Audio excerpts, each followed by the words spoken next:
Mayor of the city of Curitiba, Costa Rica. Could you please join us on the stage?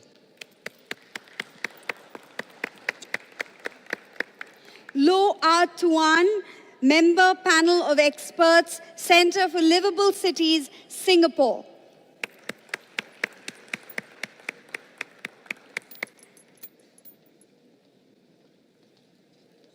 Dr. Ganesh Babu, Head of Infrastructure, Amaravati Development Corporation. Dr. Ganesh Babu, Head of Infrastructure, Amaravati Development Corporation. Mr. Ryan Shubin, Associate Director, Rambol Studio, Dreseti, Singapore.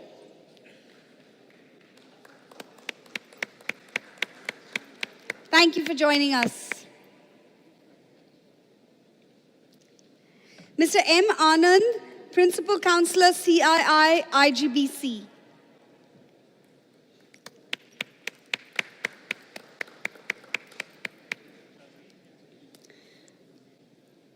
Mr. S. Sivaram Krishna Garu, Commissioner, Tadipatri Municipality.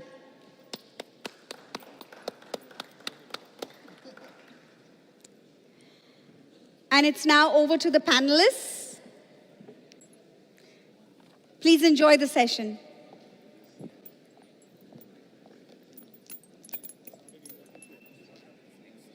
I did. Workshop.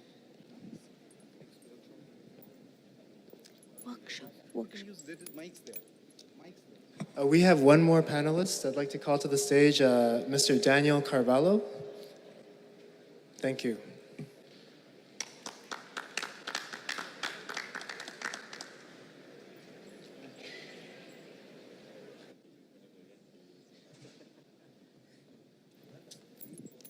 It's already starting. It's also my pleasure to invite once again Mr. Daniel Carvalho, City Councillor, Medellin, Colombo. Great, thank you for the introduction. It's an honor to be here. The theme of this panel is clean, blue, and green. And for the next 90 minutes, we'll be discussing how Amaravati can incorporate blue and green spaces into its design and at the same time establish an urban economy that is not centered around a use and throw culture and has minimal impacts on the environment. I'm joined by a wonderful group of panelists from around the world. It's an honor to be here with you. I look forward to hearing your thoughts on clean, blue, and green, and in particular, which global best practices may be most relevant to the city of Amaravati at this unique point in its history. So we're going to spend some time talking about best practices, and before we do that, I'm going to speak a little bit about what my organization does and about an approach that we encourage policymakers to take. My organization, EPIC India, is an economics think tank. We're basically a group of economists that care deeply about energy and the environment, environmental policy and economic development. We're based in Delhi, and in Delhi we confront urban pollution on a daily basis. Air pollution has become a part of people's lives. We know that it impacts health and well-being, particularly for children and the elderly. It affects the amount of time that we choose to spend outdoors and in parks, participating in sports and other activities that give us happiness. It's likely to impact our education and productivity and so many other things. In fact, PM 2.5 levels in Delhi are so high that based on the Air Quality Life Index, that's the AQLI, people would live 9 years longer in Delhi if the city could reduce its air pollution to meet WHO standards. But there's reason for optimism. Air pollution was a huge problem in other countries like the United States and England in the past, and those countries have essentially solved the problem largely due to smart policy choices. So what kinds of policies can solve or prevent, in the case of Amaravati, a problem like air pollution? Which policies could work, which don't work? In cities like Delhi, what can be done to limit emissions from vehicles, construction dust, the fires that people burn, industries from polluting too much, farmers from burning their crops? At the other end of the spectrum, what can be done to encourage people to defend themselves from the air, to wear masks, to run air purifiers and seal their windows. As researchers, the approach that we take is to partner with governments to identify and evaluate solutions that could potentially work and solve these problems. In many cases, we do so by designing policy experiments, by randomizing who gets a specific intervention, and then collecting and analyzing the data that could tell us what the impacts are. For this to work, we often find ourselves looking for a key partner in the government, someone who's willing to champion an evidence-based approach to policymaking. And this is not always an easy thing to do. And the reason why I bring this up is because we're going to be talking a lot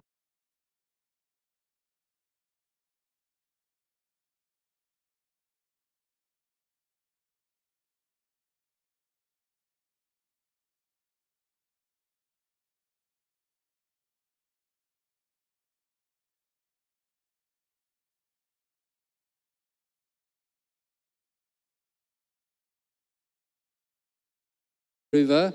When I was a boy, we see animal carcasses floating down Singapore River. There was Singapore River. And of course, industrialization to provide job opportunities and so on, pollution was quite bad, air pollution. That was Singapore. Today, after independence since 1965 to now 52 years, Singaporeans enjoy clean air, clean water, not just in the rivers and the canals, but clean water that you can drink directly from the tap and it won't fall sick. And that is clean water. Clean land. Public places are relatively clean. Solid waste is collected every day because of our hot and humid condition, climatic condition in Singapore. And then because of that, we enjoy a relatively very high standard of public health.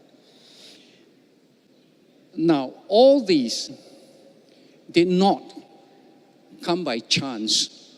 It was a deliberate effort. It was a deliberate effort of planning. It was a deliberate effort of development and so on, policy and so on, to achieve what we have achieved today. It all will start with a clear vision. It must be a clear vision. The clear vision way back in the 60s after independence was that Singapore must be a clean, green and good living environment. This vision is not only good for the current generation of Singapore, but for Singaporeans in generation to come. The other thing about this vision is that a clean, green, and good environment reflects, demonstrates a disciplined country, a well-organized country. You will attract foreign talents, foreign investors, foreign tourists who come to Singapore. That is a very important vision. A vision is just a vision. It stays in the ivory tower. It will not happen to anything. So in order to realize that vision, transform it into a reality, we adopted three things, three issues. One, long-term planning, very important. We've been talking about master planning all this while. Long-term planning is very important. And second is innovation and policy on technology. And thirdly, you must adopt a pragmatic and effective approach. This morning, somebody talked about trade-off. Yes, you need trade-off. You cannot have a bunch of tree huggers running the Ministry of the Environment. You must adopt a very pragmatic and very effective approach. Trade-off.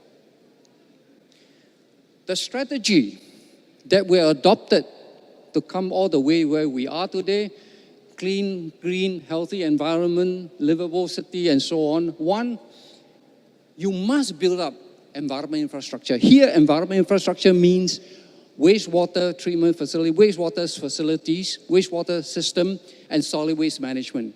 In any world, in any part of the world, any city in the world, where there are human activities, there will be solid waste, there will be wastewater. Now, you want to make people happy, the people happy. How can you make the people happy? You don't collect the rubbish. What do you expect the resident to do? Therefore, way back, we realized that you need to have a first-class solid waste management system as well as wastewater facilities. Building up capability and capacity, the people running it, the people managing it, the people developing the facilities, the people developing the policy. The capability and facilities are people. And third is adopting a practical, cost-effective, and efficient approach. And the fourth one is using sound economic principle in guiding environment policies. Again, this is about trade-off and so on. This is my second last slide. The critical success factor. The most important is political leadership and political will. Your Chief Minister, Mr. Chandra Naidu Babu, has that determination, has that political leadership. Therefore, when I first started working on the Amaravati city together with Andhra Pradesh government as partner, I am convinced that you have that leader to be able to build a happy Amaravati city. And second critical success factor is the interagency coordination. In other words, you break away all the silo, because to make a happy city, you cannot have just environment working on its own, the urban planner working on its own, the transport people working on its own. You must break the silo. So interagency coordination is very crucial. Third is a 3P. Here we call it public-private people collaboration. You need the people to buy in. You need the private sector to provide technology. You need the public sector. And fourthly, ownership. Why are you building a city? You're building a city for the people. The people must own it. If the people don't own it, they're not going to take care of it. Therefore, it's very important ownership. And last but not least, you have the great big vision. Clean, healthy, living, happy city, whatever it is. You must communicate that vision down to the grassroots. Otherwise, that vision is always at the high level, top level, it never comes out. And how do you expect people to respond to it? So it's very important. This is my last slide. Singapore has come a long way since independence in 1965. We have done reasonably well, but our environment is far from perfect. And we think our clean environment in Singapore is something that other cities can achieve, and also a model that can be scalable, replicable in other cities. With that, I would like to thank your patience.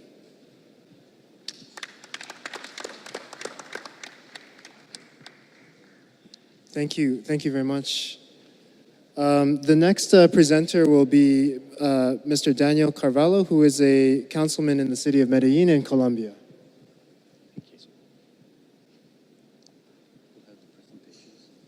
Okay. Good afternoon. Thanks a lot for inviting me. I'm really happy to be here. A big hug for everyone here, especially for young people and women.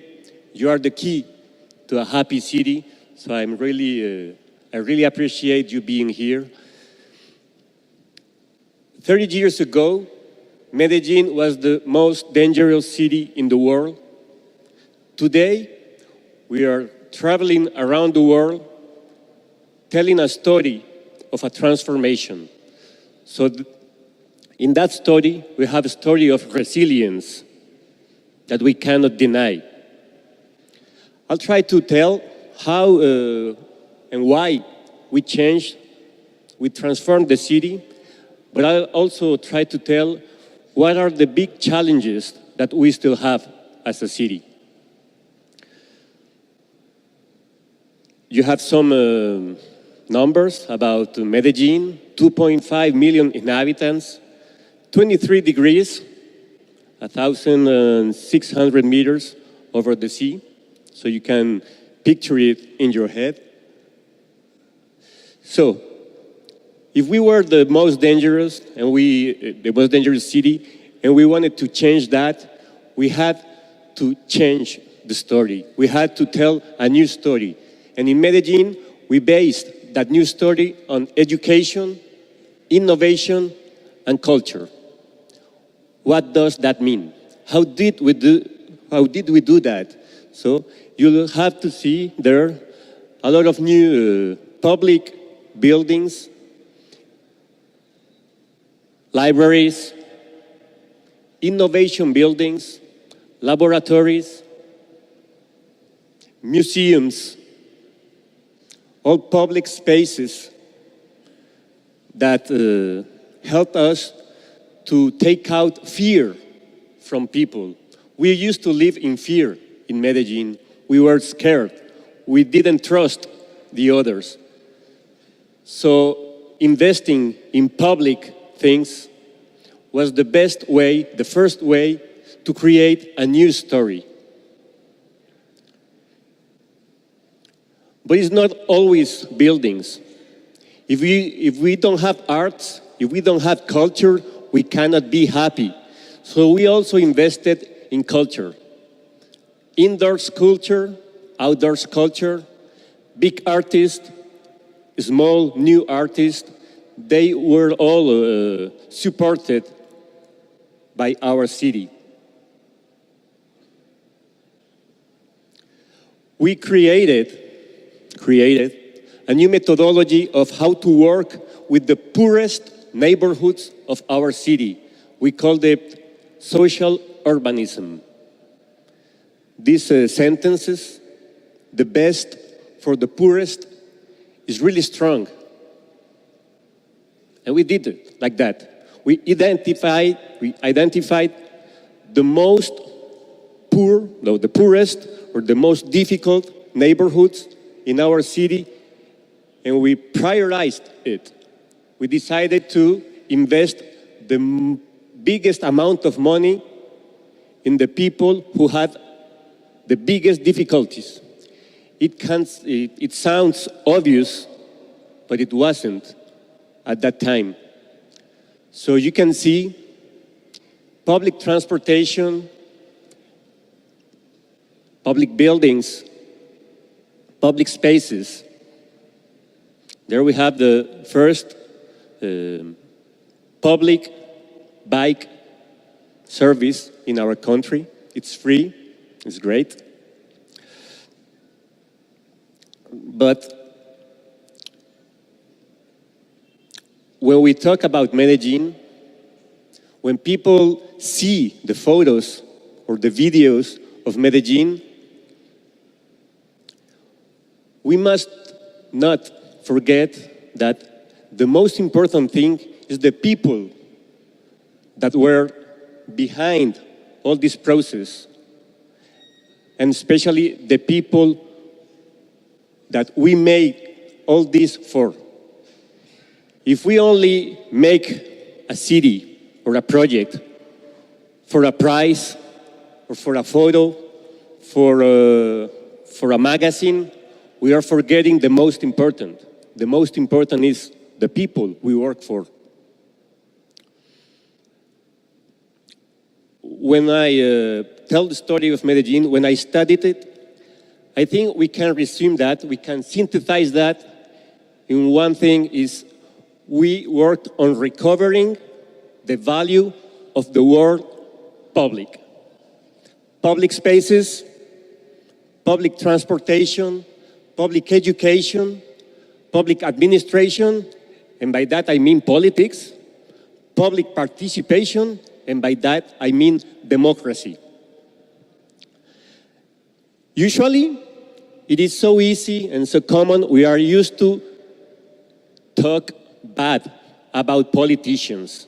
It is so easy, it has become so easy to say that mayors are bad, that politicians are bad, but I have to recognize that in my city, we have had, in the last 15 years, 4 mayors from different political parties. They have their difference, they fight each other sometimes, but they gave continuity to the main public policies. And that is very important because without continuity, you cannot build a project, you cannot build a story for a city. 3 years, 4 years, 5 years is a very short time for a city project. So if you don't have continuity in the political process, you won't be able to build a new story. And for that, I recognize. So 30 years ago, we were the most dangerous city in the world. 15 years ago, we started changing the story. What do we do now? What shall we do in the next 15 years? And that's where the main challenges enter.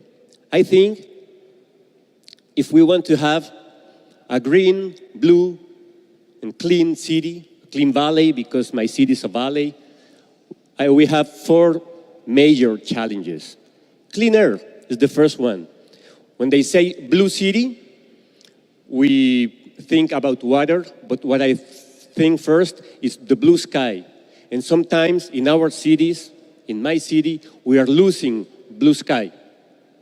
We are breathing really bad air, and that's the first issue we must face. Second, water. In Medellin, we have a lot of water, rainfall water, water flowing through the mountains, and it's so much water, we don't know what to do with it. It should be a prize, it should be something good, but it's becoming something bad because we haven't had a good management system for it. So we must do that if we want to have a blue city. Third, we need to build green connections. In the past, we used to think that nature was an obstacle for progress, for development. And we built our cities thinking nature was an enemy. That's no longer possible in this century. So we have to connect the outside part of the cities with the inner part of the cities. We have to connect all the green areas in our cities with the areas that are outside. And finally, we need to reduce the noise. Our cities, and I have noticed here in India, we make a lot of noise. And that is bad. That is bad for our health. We really need to change that because we maybe don't know, but it's making us sick. It's driving us crazy. And we have to fight against that. So finally, if you want to be happy, I'd like to make an invitation for you. You really need to come to Medellin. You're all invited. Thank you.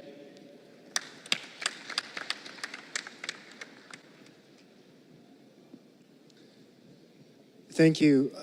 It's fascinating to hear 2 stories of transformations, and I'm going to be very interested to hear how these lessons could be applied to a greenfield city like Amaravati. Our next presenter is Mr. Mora Altamirano, who is the mayor of the city of Curridabat in Costa Rica. He's been the mayor for 11 years. It's a great pleasure to have you here, and pass the mic to you. Thank you. Thank you. Okay. Thank you all. We have in our city this development platform that we call Sweet City. That's our version of a happy city. And I'm going to start with a story. When I began being mayor 11 years ago, I was always being told by people, you know what, Edgar, what you should do is to make sure that the municipality have to be filled. I mean, the municipality have to touch people. And I didn't understand pretty well what that meant because the municipality was doing basically what everybody thought it was supposed to do. I mean, road maintenance, waste collection, and other kind of very typical actions from the municipality. A few weeks ago, I realized that the problem was the other way around, and it was even worse. And it was that the municipality was not really feeling the people. So people was eager to poke the municipality, and the municipality was not responding in any way.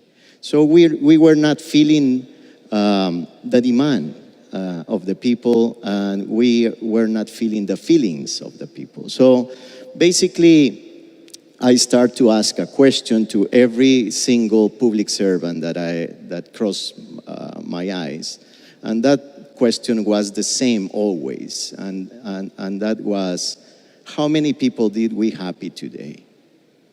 And then I learned that that question was like a moral bullet, because the answers I got from people were not very gentle. I mean, bureaucrats don't really like happiness of the citizens in a way. So I was asking that question, and then I got a nice answer to begin with. One, we did happy today someone, a lady. So I asked that public servant to show me in the map where that lady lived. And then I start to draw little dots, yellow dots in the map. Few months ago, let's say 3 years from that moment, I went to another election with that map, and I not only won the election, but that provided us with enough political capital in order to think about how a city can be developed. And that is what I'm going to present to you. So we have this understanding. If you want to develop a territory, you would like to think about 5 different dimensions. The most important of them is biodiversity, not infrastructure. But the second one is infrastructure. And then you have to think about habitat, order of people and things in the place, coexistence, who is member and who is not member of the community. And finally, productivity. Why is that cities are hubs of consumption instead of units of production? So those 5 dimensions are at the base of our proposal of Sweet City. And we have this very uncommon methodology, which have to be with planning experiences. So we do plan for buildings, we do plan for public policies in a traditional way, but basically what we plan for is for experiences. And we have 7 experiences to change. And that is our plan to develop. So I'm going to go back to biodiversity, and I want to argue what you see here in the screen. We have not found yet the key to conform cities in ways that they will be constantly adding and not subtracting value to the planet. Cities are still responsible for the exhaustion of vital resources, for example, soil, and growing inequalities. And my arguments in this presentation encourage city planning urban designers to take a primarily a holistic stand in the process of citizenry building. I'm going to talk about our methodology because I think is what we can add to whatever I have here. That you have the task to build a new city from scratch, and I will like to help with this kind of methodology. So, as I told you, we have 7 great experiences. One of those is the experience of the water drop. So if you think about the experience of a drain drop nowadays, what is that experience? Well, engineering will tell you that a drain drop should go fast to the river. Is that a value anymore? Should we keep it in some way? Should we keep that paradigm of engineering as a good paradigm, in this new century with climate change in the horizon, we think we should think more about the experience of the water drop. We should think about what to do with water, not only drain water, but keep water, percolating water, reusing water. So water is very important, and we have to change the experience of the drain drop. The next experience we want to change in our city is the experience of the earthworm. So what do we talk about that? Well, this is a public servant in my city, Curridabat, and you can say he's working for the garden, for the public gardens, but he's actually working for the worms. We believe that if worms are happy in our city, we have more chances to be happy. And that is because we are treating soil in a very bad way. We all are responsible. The per capita of wasting soil per year is 3.4 hectares. That means that every single day we are losing the equivalent of the surface of my country in terms of losing soil. And that is because we cities are responsible for the exhaustion of soil outside the cities. And we have to learn in the cities how to treat soil. And that means we have to take care of the earthworm. Access to the desired destination. How many people have no access to the place they want to go in cities? Let's see a little video that shows a reality of my city.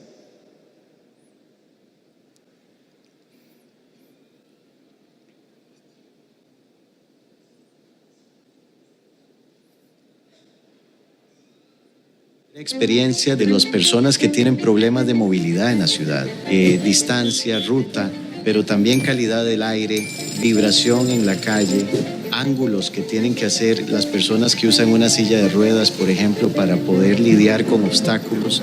Y esto puesto en un mapa se combina con otras informaciones y permite darnos cuenta cuál es la calidad real del lugar. En ese sentido, el uso de la tecnología y el uso de las artes visuales es fundamental en la política pública para poder romper los obstáculos de comprensión sobre las políticas públicas. Es muy importante porque ahí es donde la gente puede tener fe en lo público o la puede perder. Llevábamos años haciendo rampas en las esquinas. Lo que no nos dábamos cuenta es que mucha gente que necesita la accesibilidad en las aceras no llega a la esquina, porque entre su casa y la esquina tiene un montón de obstáculos que vencer. Es decir, las personas en sillas de ruedas en Curridabat tenían grandes problemas de movilidad. Nos abocamos a buscar una solución y surgió una hipótesis. ¿Qué tal si le damos mayor importancia al elemento más vulnerable en la calle, que es la persona, el peatón? Se nos ocurrió sacar a la calle la patrulla peatonal.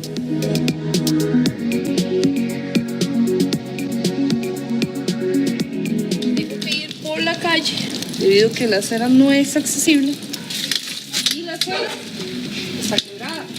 Entonces podrán ver que apenas puedo subir del nivel para poder identificar el problema. Van a identificar que la problemática es no tengo cómo subir, está muy alto. No hay ni una sola rampa de accesibilidad en este parque. Desnivel es el mejor ejemplo de que cada dueño debe hacerlo. A través de mi teléfono yo hago las tomas y a la vez también coordino y hablo con los usuarios de esta población para que ellos permitan el libre paso directamente, gente con discapacidad, adultos mayores y niños.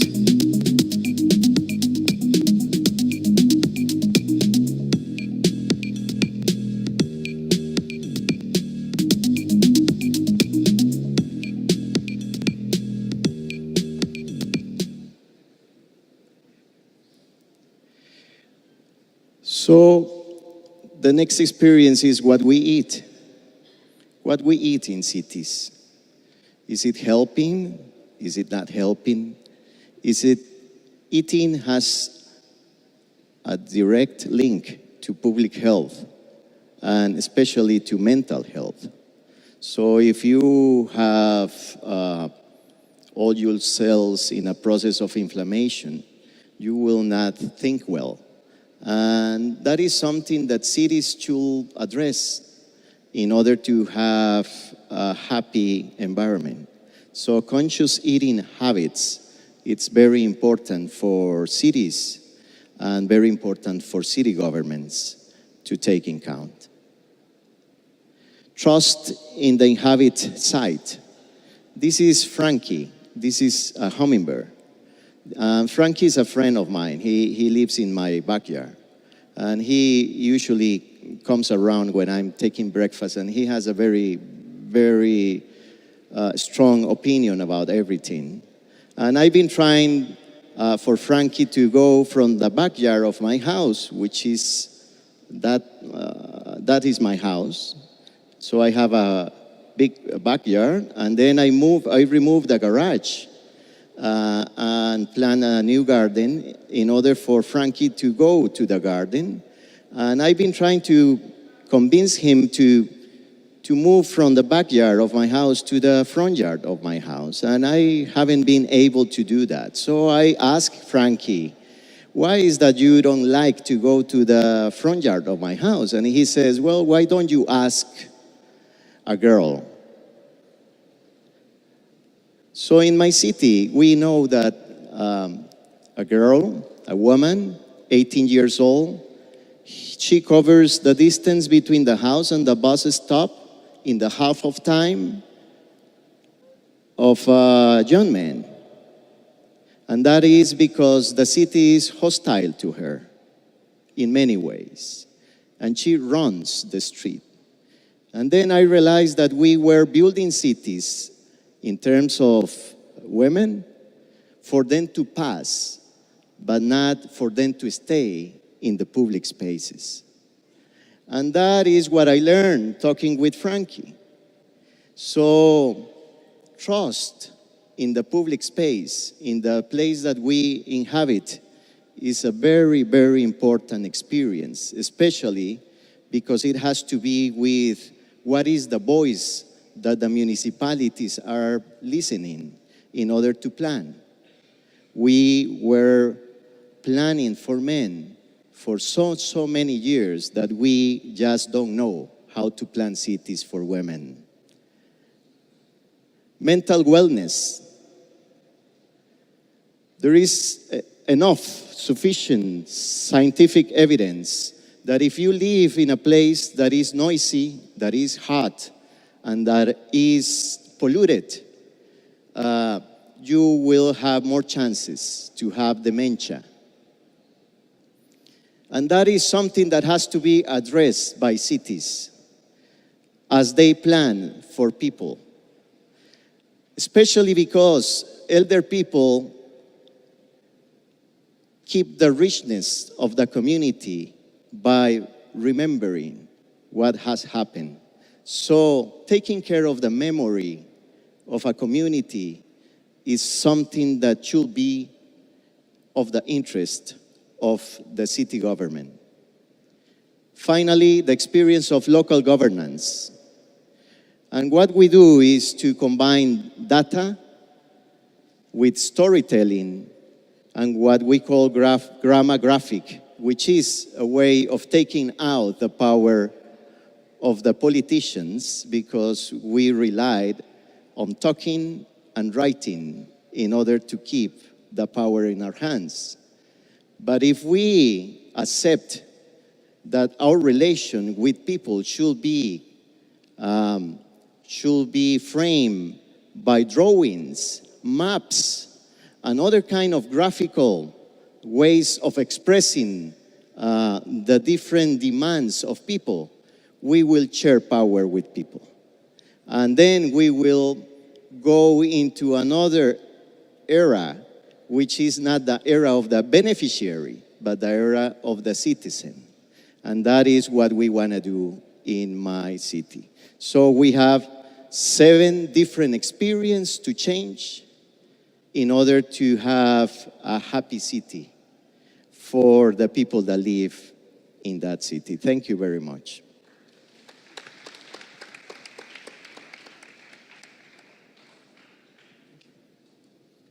Thank you very much. Our next speaker is Mr. Ganesh Babu.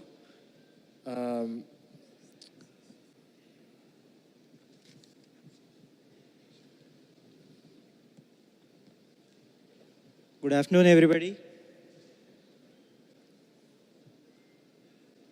Can somebody keep my presentation? Yeah. Like, today we are going to discuss about Amaravati, the blue and green master plan, what we are trying to do at Amaravati.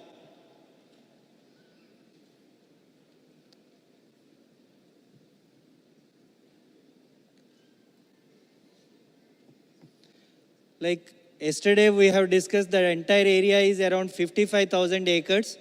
Out of this 55,000 acres, 30%, which is around 16,000 acres is converted into green plan with different species of plants and trees. And to protect the city and the people, like we are expecting around 3.5 million people who is going to stay at Amaravati.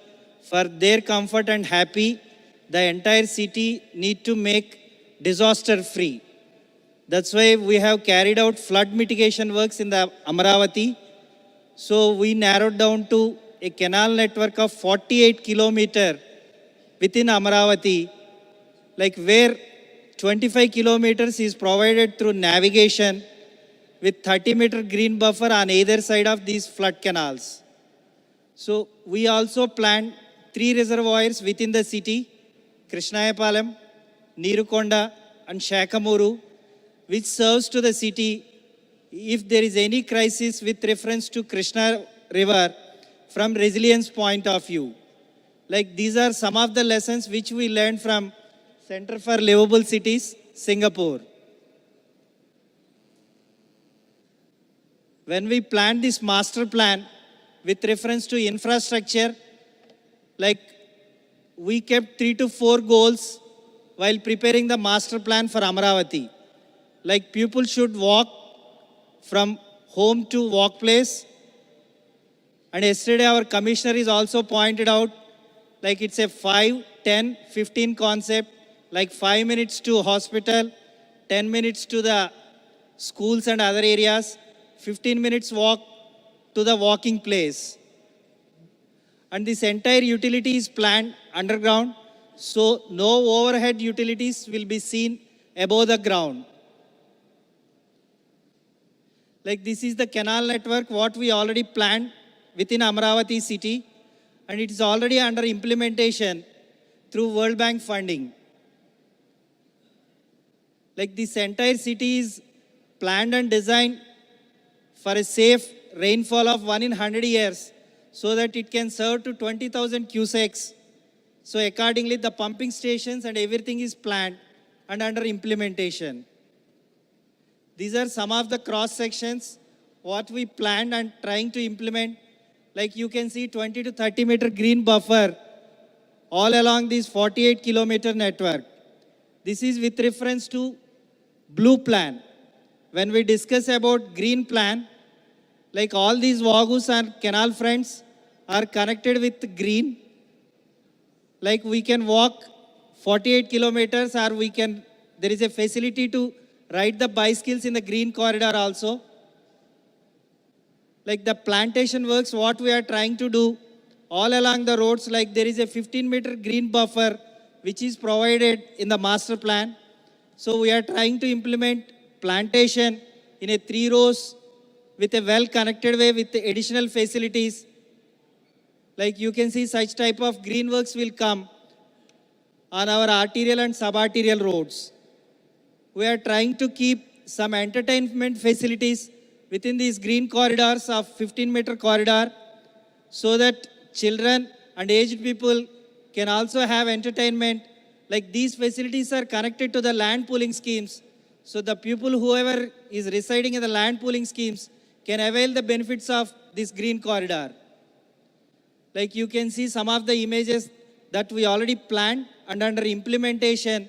And the first road, like E3 road, which connects to the startup area and government complex.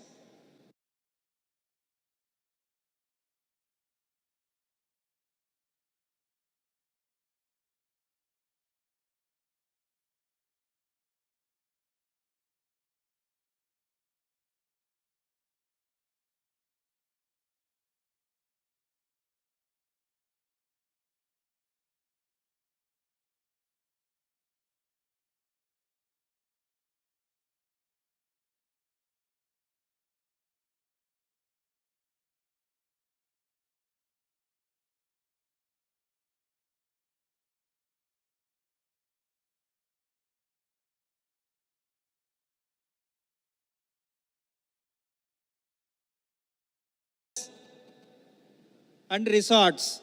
Like all these things will get implemented in next 12 months. So if anybody visits at every interval of 3 months, you can see a substantial change in Amaravati. Like these are some of the images what we proposed and will be implemented in Amaravati Central Park. These are the images pertaining to theme gardens. Like for the riverfront development, we have around 22-kilometer riverfront all along River Krishna, starting from Undavalli to Dondapadu. So we have plans also to develop this riverfront development much better than Gandhinagar waterfront development.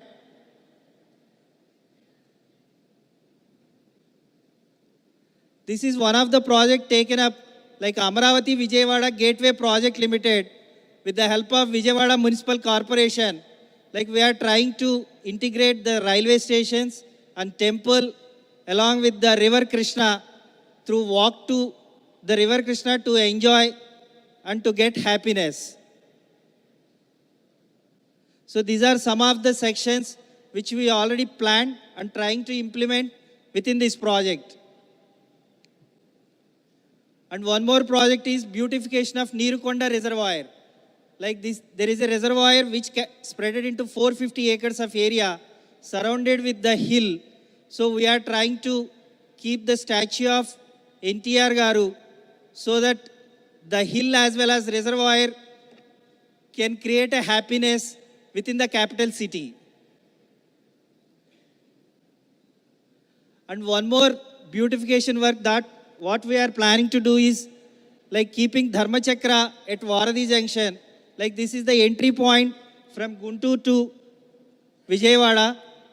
Like this stupa is around 30 feet height with the green thing. Like this is also under implementation. These are some of the projects like blue and green that we are planning to do within the capital city.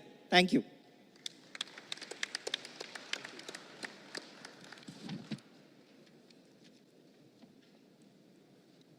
Thank you. Our next speaker is Mr. Anand, who is a principal counselor at the Indian Green Building Council. Take it from the podium. Okay. Thank you, Chairman. Good evening, ladies and gentlemen. So the session title is Clean, Blue and Green. So if you see the IGBC logo, Indian Green Building Council, incidentally, the color of the IGBC logo is also made out of blue and a green, which symbolizes the leaf. So we in IGBC are proud to be present in front of the August gathering in the Happy Cities seminar. So before getting into the city scale, which we heard a lot since yesterday morning, we would love to take it up on the green building movement in India. Green buildings are not new to India. So the India has a rich culture, heritage. If you see on the conservative side, the history is 5,000 years old. Nevertheless, the 21st century's modern green building movement started from this center, which has been inaugurated by the Honorable Chief Minister of Andhra Pradesh when he was Chief Minister for the combined state. So in year 2001. So this has won the world's greenest title. and it has been inaugurated by then President Dr. APJ Abdul Kalam on 14th of July 2004. After that, we never looked back. With the support of all the stakeholders, especially the government of Andhra Pradesh has supported us even till today. So Indian Green Building Council is part of CII, which is a 125-year-old Apex Industry Association. So the vision of the Indian Green Building Council is to enable a sustainable built environment for all. This is completely aligned with the vision of the Amaravati city, which is a people city. It is not that few corporate offices or IT parks or few airports and infrastructure project going green is not our vision. How the greenness can be extended to entire community and the habitat. That is a vision with which you are all working. So what it started as a one building, IGBC's headquarters, which is only 20,000 square feet in year 2003, with the support of all the stakeholders, very recently, a couple of days ago, we have crossed 5 billion square feet. And then we are almost tongue-in-cheek, and I can say, the world's #2. The whole world has 90 green building councils. So we are the #2. The full credit goes to people who are sitting here. Thank you very much. So the uniqueness about the Indian Green Building Council is, with the support of the architects, the government, nodal agencies, and the engineers, Indian Green Building Council is the only council in the whole world to have 22 different rating programs. Dr. Ganesh Babu mentioned about the infrastructure. Morning we heard from Mr. Ramakrishna, Director Planning, on the entire scheme, the overall scheme of the Amaravati city. Yeah, landscape and the infrastructure project and affordable house, the requirements on sustainability are completely different.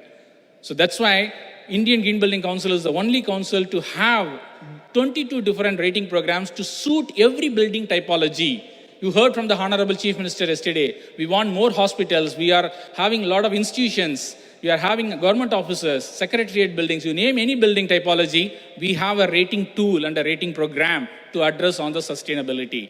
So we have a rich experience, 20 years old council, handling the homes, factories, offices, townships, transit, villages, and cities. So the Amaravati city is going to comprise of these many individual buildings. So all of them can go green. So we are a part of the World Green Building Council. We are fortunate to have our friends from Colombia, from a lot of South American countries, and all over the world. We in the Indian Green Building Council work with the World Green Building Council, which has 90 countries as their own council members across the world. With a rich experience of 2 decades of green buildings experience in the rating tool and enhancing the green features, for the last 5 years, we started working on the green cities. So the city is nothing but made out of individual buildings, correct? You have a home, you have an hospital, you have a railway station, you have an airport, you have a school, you have a clinic, you have an university. So we have already proven, India has proven, every green building, whether it is big or small, tall or flat, all of them can go green with IGBC and enhance the energy efficiency, the water efficiency, and the most important thing is well-being of occupants in each and every place. So already we have proven collectively in the country. So there are 2 approaches. The whole country, hardly few cities are getting constructed. Especially the state capital is the only one state capital is Amaravati. The most of the smart or Amrut cities are all existing cities. So we from IGBC have 2 different approaches, because the greenfield and the brownfield cities, the approaches are completely different. So since this topic is on the happy cities based on the Amaravati, which is a greenfield city, I would love to dwell more on the green cities, especially the greenfield cities. So the whole objective or the foundational ones is how do we use the land more effectively? The reduced infrastructure requirement in terms of the power, water, or the traffic handling. And how do we make the entire mixed land use development, which we are studying and hearing and reading articles for the last 2 decades. It's a beautiful opportunity for all of us in Amaravati to implement it. So these are the foundational stones. Ultimately, by adopting IGBC's rating program, we wanted to enhance the quality of life of every single individual. So the Indian Green Building Council, IGBC's Green City Rating Program, is the country's first rating program developed with the support of all the stakeholders. It is the first of its kind in the whole country, which addresses on the land use, number 1. Number 2 is on efficient mobility. Number 3 is on efficient infrastructure. 4th is on enhanced quality of life. last but not the least is applicable for all the greenfield developments, assessing the green master plan. So it starts with the vision. We, in fact, IGBC are fortunate enough to closely work with APCRD and the entire team involved in the government of Andhra Pradesh in evolving and aligning with the vision, the policy, the plan. Next is on the metabolism. Third is on the quality of the life. Fourth is on impact of management through innovation. So a lot of people in the panelists spoke about education, innovation, and culture. So that is what we are also answering. And enabling framework. So this rating program, what you see here, is a beautiful framework or a tool to enhance the eco-vision set by the government authorities as well as the public, and then monitor and report the corrections and actions taken. So because of want of time, I'll not go into the details. So it is very simple to follow. There is a 100-point scale available. All the points, whatever you mentioned, are distributed across the eco-vision of the city, the land use planning and the built environment. Third is on the health and well-being is given more importance. Fourth is on sustainable mobility. Fifth is on water, energy, infrastructure management. Sixth is on information, communication, and technology. Last but not the least is we are encouraging more and more innovation to come in. So this is how the whole rating program of IGBC Green Cities for Greenfield projects are done. Based on the number of credit points earned by the individual cities, if a project gets more than 76, it is a platinum rated green city. Based on that, there are 4 levels: certified, silver, gold, and platinum rated rating levels. So we are handling more projects across the country, right from the Dholeras, gift cities, the new towns in Calcutta on the east coast, Sri City in Andhra Pradesh. So these are the few of them. And this is one of the beautiful photographs. I keep seeing it every single day. This is a proud moment for all of us when we join hands with the APCRDA. We had a series of discussions for the last couple of years, and then there's a registration, and then you are able to see the commissioner and the entire APCRDA team, which has supported all of us in spite of having their own priorities and the hard time across the development of this. So to touch upon, literally I'll run through how we are able to engage and enhance the green features in the cities, the greener and the smarter by design, in creating more and more opportunity, enhancing quality of the life and health. So this is Dholera. If you see the eco-vision of the city, sustainable approach towards evolution as a low-carbon city. So this is much bigger than the Singapore, actually. Singapore landmass is only 626 square kilometers.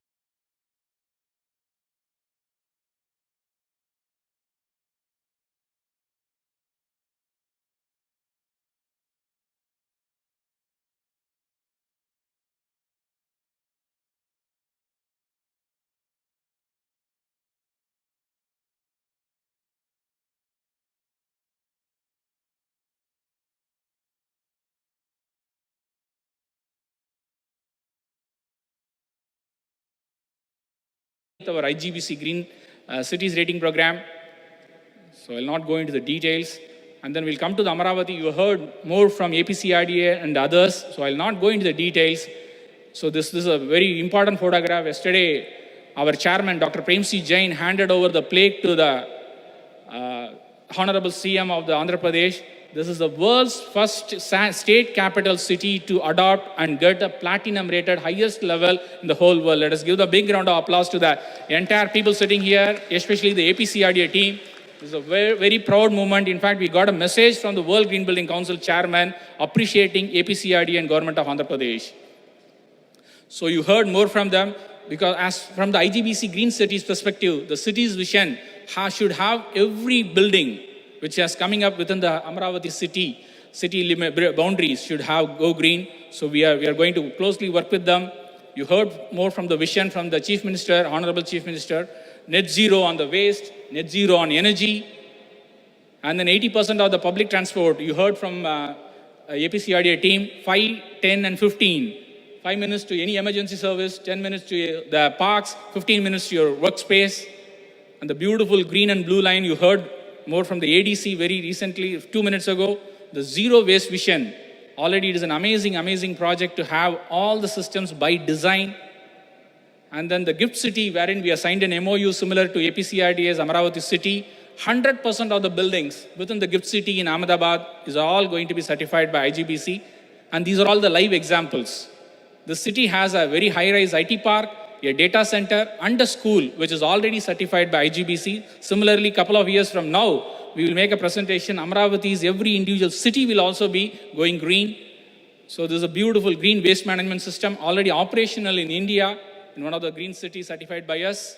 The tunneling system, which carries all the services, the district cooling, which you'll see it in a much bigger way in Amaravati. It is already up and running in a very small way in a district cooling system in Gift City, the water infrastructure. This is what's happening in Dholeras. On the eastern side, New Calcutta, which is a financial hub, which has also adopted our IGBC's green rating program on the city scale. This is Aurangabad, first integrated industrial cities, which is again on the Delhi-Mumbai industrial corridor, which is a very interesting project. That is about the green cities going up, greenfield projects going up. Similar rating program we have for existing cities also, so that we can conserve more resources, reduce the energy demand, enhance the water efficiency, ultimately address the 4 key concepts: air, carbon, water, and waste. So ultimately leading to enhanced quality of life. So I'm almost there on the last 2 slides.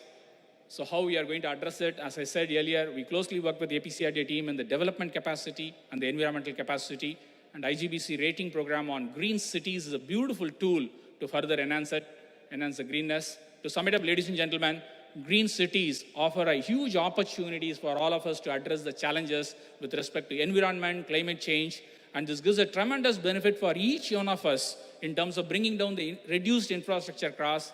Individually, we are all going to get benefited, and society and at a nation. So ultimately resulting in better quality of life. Before I sum it up, this title of the conference is on happy cities. So we heard a lot of quotes on happiness. So I would love to have a quote. I would love to mention a quote about from our father of the nation, Mahatma Gandhi said, when he asked about happiness, happiness is when what we think, what we say, and what we do are in harmony actually. So when the vision is there, when the plans are there, and when we execute and implement in a greener way, we are sure that with the support of all the people here, Amaravati is going to be the world's greenest city, and every building is going to be green. Thank you once again for the wonderful opportunity given to IGBC. Thank you. Our next speaker is Mr. Ryan Shubin, who is a landscape architect and associate director of hon'ble Studio Dreisaitl, based in Singapore.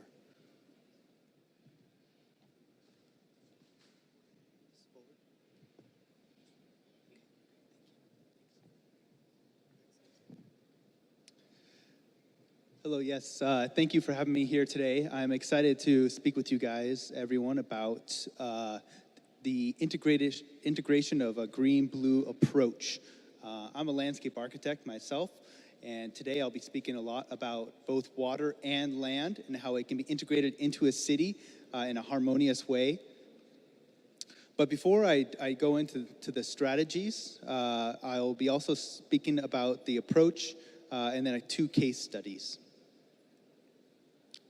First, it's worthwhile to kind of introduce a bit of the company that I work for and our philosophy. We're called hon'ble Studio Dreisaitl, and our philosophy is this kind of deep obsession with water and really trying to understand what it means to work with water. How does it look? How does it move? How does it perform? What does it look like almost as a sculpture? How is the dynamic of it? The caliper of it, and what does it do in relationship to land? It often carves out, creates great beauty, but unfortunately in the urban context, we often marginalize water in relationship to land. So we put it in a straight channel, we set it aside next to a road or under a bridge. And while this tends to work day to day, during a storm event, in nature, that water is allowed to expand and move out across the landscape. In the urban context, that's not always the case. And because of climate change and the rapid effects that are going to be happening, this flooding and damages that happen from storm events is going to be more and more common. So there's going to be more wet during the wet seasons and, of course, more dry during the dry season. But to understand how to address water in the landscape, we also have to know how water acts in the natural landscape. So if we look at the urban context, essentially water falls in about 70 to 100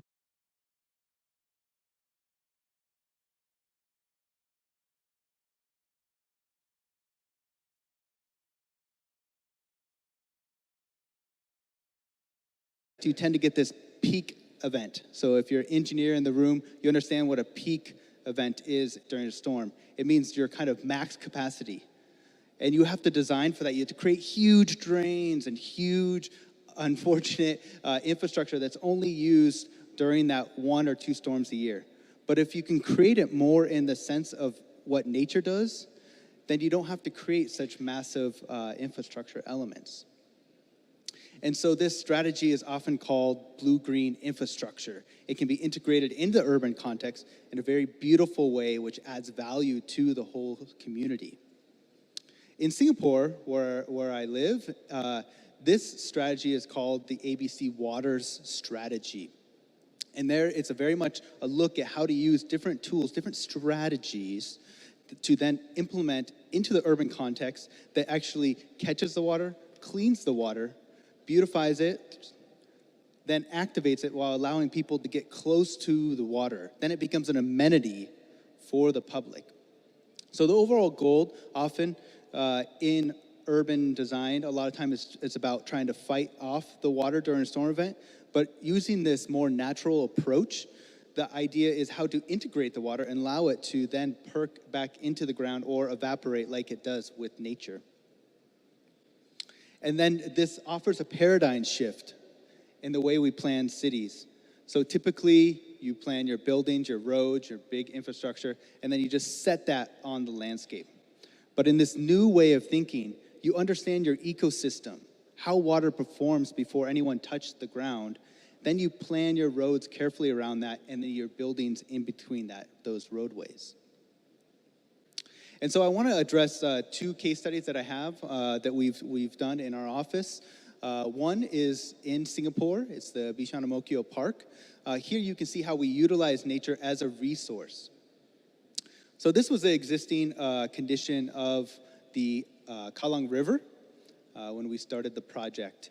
As you can see, it doesn't look like a winding, beautiful river. It's a concrete channel. And much of the Kallang River is still a concrete channel. But the goal was, how do we integrate this with these these principles of nature that allows the community to then use the park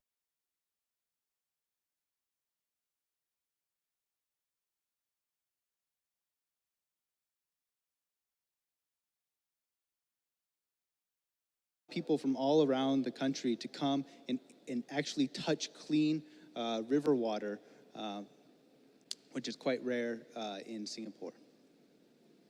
One was successful, and show you kind of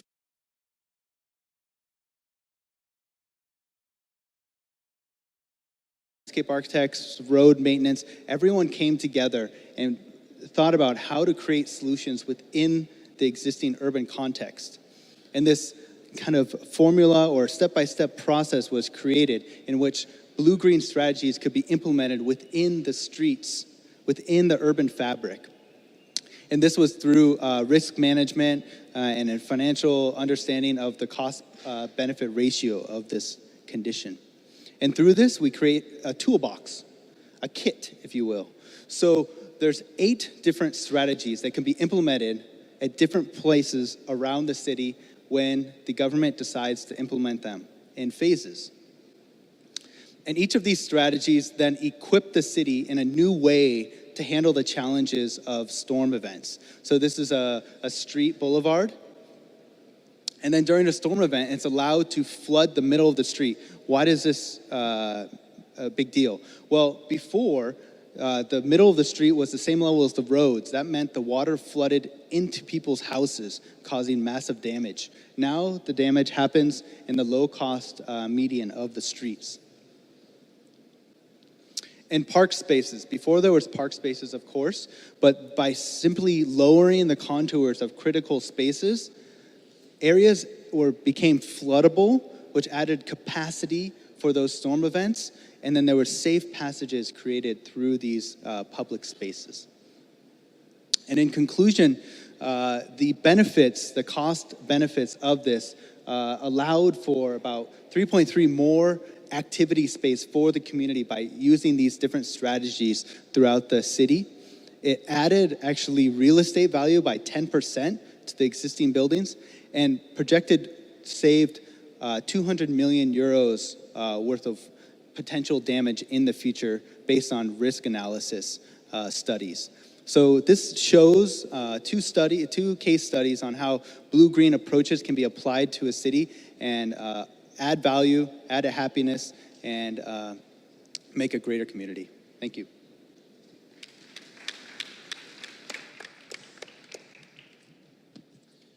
Thank you. And we have one final speaker, and after that we'll do a brief discussion and take some questions from the audience. So our final speaker is Mr. Ramakrishna, who's the Commissioner of Tadipatri Municipality.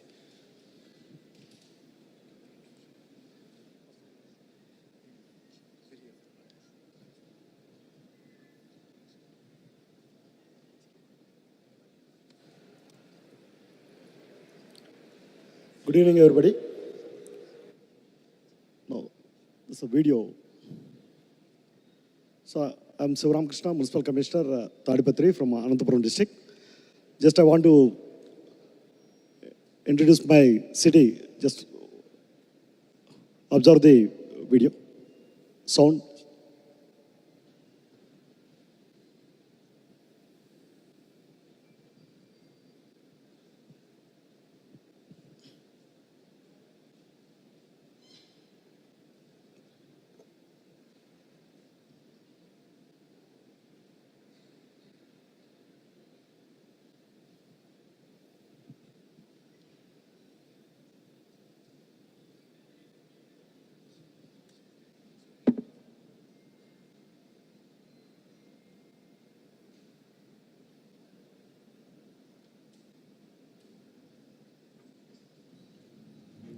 Any problem? I will have the pen drive also.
So this is a bit of our town profile. Now I want to explain in detail what are the problems we are facing while forming the city like this. This is our concept, a clean blue and green concept. It's a 120,000 population, a medium town in Anantapuram district. So we are nearly 7.49 square kilometers. The entire area is also very little smaller, and we are having the 30,450 households are there. So nearly 1920 is the form into an urban local body. So these are the historical importance because 15th century from Sri Krishna Devaraya era. So there are the temples in Tadipatri town, and nearby 30 kilometers away, so Belum caves are there. So nearly 10 lakh years ago formed the Belum caves. That's why it's also very rapidly growing for the tourism spot also. So when we have a clean blue green city, we will get rid of all the types of diseases, and it is beneficial for people, not only for the city, for people all over the world, and also creates livable, healthy and pleasant atmosphere to the citizens. So we are working on the theme for the last 2 decades.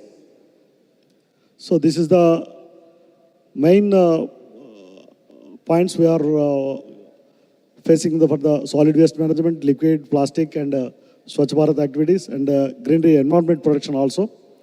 For this, these are any of the town, basically we are facing normally, these are the problems, where the key issues. So unorganized waste collection, insufficient manpower and lack of accountability, supervision and irregular dumping, less knowledge in solid waste management, all these things are everybody is facing. For these issues, we are find out the solutions. So for in the year 2000, we are also from the 2000 onwards, we are also implementing the solid waste management rules. And now 2016 also integrated solid waste management rules are came into force. And there's a town, you can see there's no plastic in my town, plastic carry bags. So totally it's a plastic carry bags fan city. And also so we are having the underground drainage system is also there. From 2008 it is commenced and commissioned from 2012 onwards. And the continuous practice of IEC activities means that we are having 28 vehicles every day for collection of door-to-door garbage collection, and we are utilizing all the vehicles or with some advertisement. So mic system is fixed with that, and every day by 5:30 onwards in the morning session, so vehicles are with slogans and everything. We are like Veku Jamune Purpala Sangam varito పరిచయం అన్నమాట.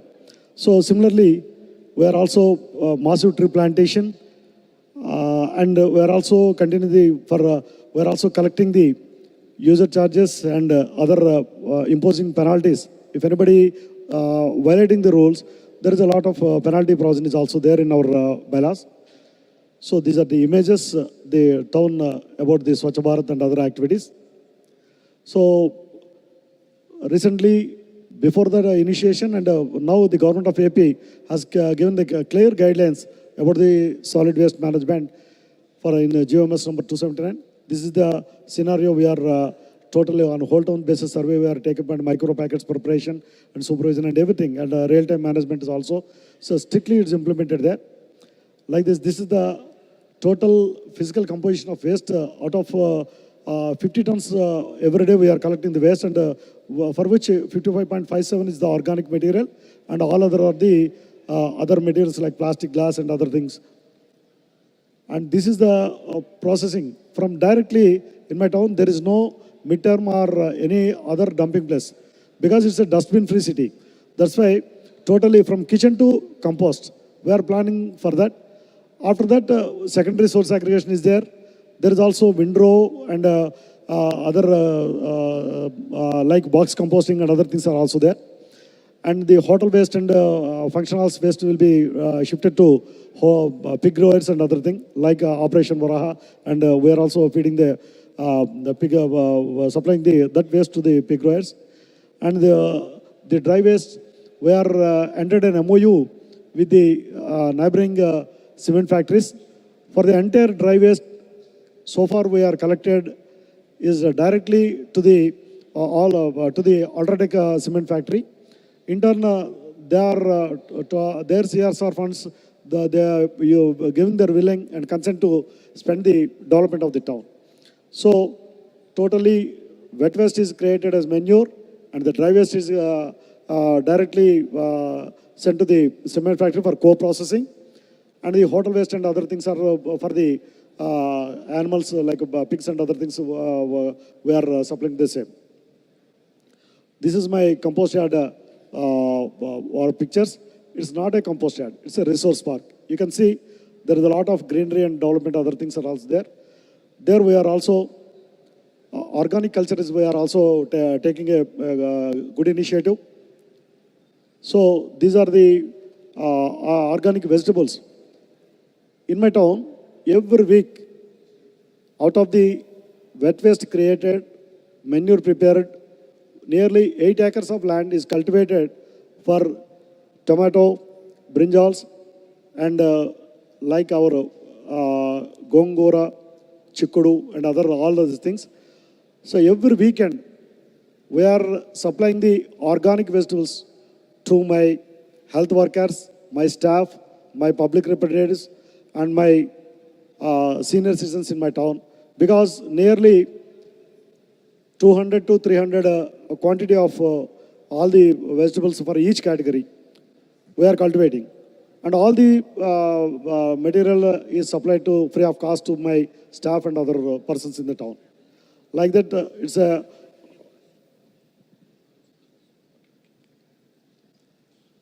okay. This is the output of the result: 100% door-to-door garbage collection and ban on use of plastic and other thing. This is the sustainability. We are strictly implementing the rules and everything. And micro level planning is there. And as I said, GPS tracking is also there. And freaking every day we are IEC activity and all those things. According to the recent guidelines, we are also maintaining the totally implementing the GO 279 initiations. This is the clean image of my city, and this is the some of the my important roads in the town. And we are also, because of clean city, we got the ISO certification for both the environment and for the certificates administration also, both for 9001 and 14001. I think only one municipality got the ISO certificate, 2015 certification. And this is also blue city because there is no water. How we can manage the water? There is an underground drainage system is there. We are treating the water and everything. So time is over. So we are also liquid waste management there. There Garda Steel factory is there. The factory taking the recycled water for their industrial purpose. So both we are successfully liquid and solid waste management is also there. These are the solutions. Because the time is very little bit of time given because I am the last person in the panel. So this is the aerial view of my town. And this is also air ambience certificate is also there. So very beautiful certification. And this is the green coverage space. This is the involvement of the public. And this is the star rated awards are also there. This is the video clipping. And this one is the awards we have received. These are the awards, Scotch Awards and national, international awards, 7th Icon Award. And recently, Scotch Urban Governance Award. We stand 3rd place in entire India. Thank you. Great, thank you very much. It kills me to do this, but unfortunately we're out of time. So I want to thank once again all of the panelists for joining me on the stage. I learned a lot today, and I hope you enjoy the rest of the summit.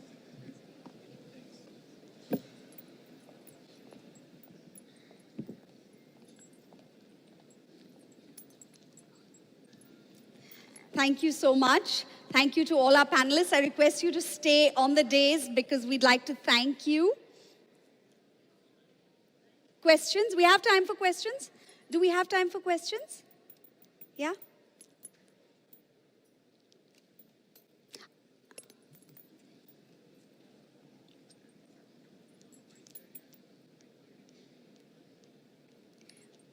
So, are there any questions? Yes, Dr. Sujata has a question. If someone could give her a mic. So in the interest of time, I think we will take how many questions? Let the moderator decide. Okay. Well, let's take one from the audience, and I have one as well. So Okay, great. If we have time for that, so let's we'll do take that. one from Dr. Sujata. Okay, I think this has been a great panel. I enjoyed the presentations. I have a question for, like, looking at the blue and green network, doing business as usual versus doing with some of the innovative methods you've talked about, what costs is it going to be? Like, and what's the value? If you kind of, it might be difficult to answer, but I'm just saying, how can you drive home the fact that you should not be doing anything else but actually doing environmentally sensible and sensitive approaches? And maybe speaker from Singapore as well as maybe Rambal could answer. And I have one, Indian GBC, you're doing a great job.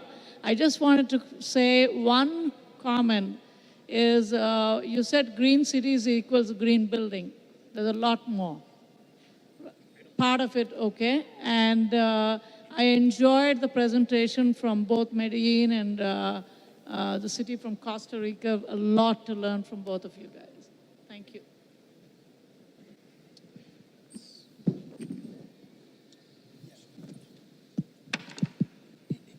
Hello. Okay. Yeah, it's a great question, and we've actually done studies on this. Since the Copenhagen project, New York City approached us and asked us to do a similar project in New York City. And through that study, it was actually more of a feasibility study and cost analysis of what this would be. Through that study, it actually was found that for every dollar that the city spent, they would return $1.8 back. A lot of this came through, of course, flood prevention and other kind of like big infrastructure elements, but there was also a lot of social benefits that came from health reduction, just by being close to nature. Hospital bills go down and all those other kind of more social aspects. So there is a bit more upfront cost, but the return is greater in the end. Can I just add about this water issue about flooding? Singapore, in the old days, we experienced a lot of flood. We're quite flood prone. Typical engineer like me, we were told, next year I don't want to see any flood anymore by my minister. What do? So we excavated, we concrete the canal, as you see in the slide there. The whole idea is to increase the carrying capacity of the river. So we just rush through. But what happened is that after some years, we said that, oh, what a waste. It's an ugly looking concrete canal. When there's no rain, it's just simply not usable.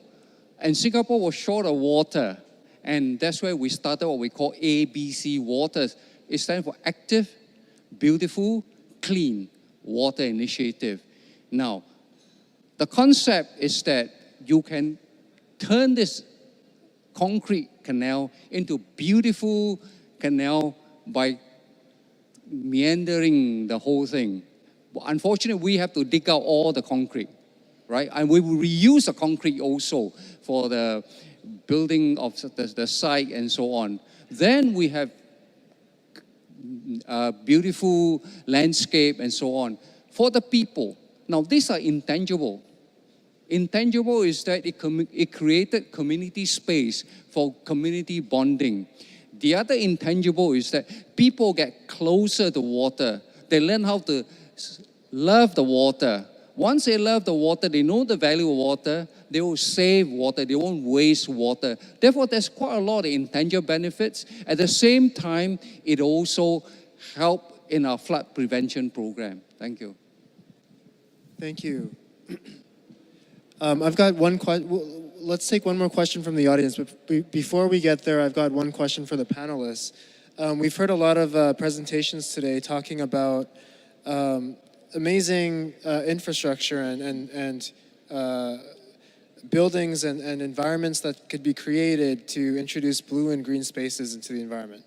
But ultimately, it's the people that have to use this. So I want to talk about how to keep these environments free from pollution. Reducing pollution will require changes to individual habits and behaviors.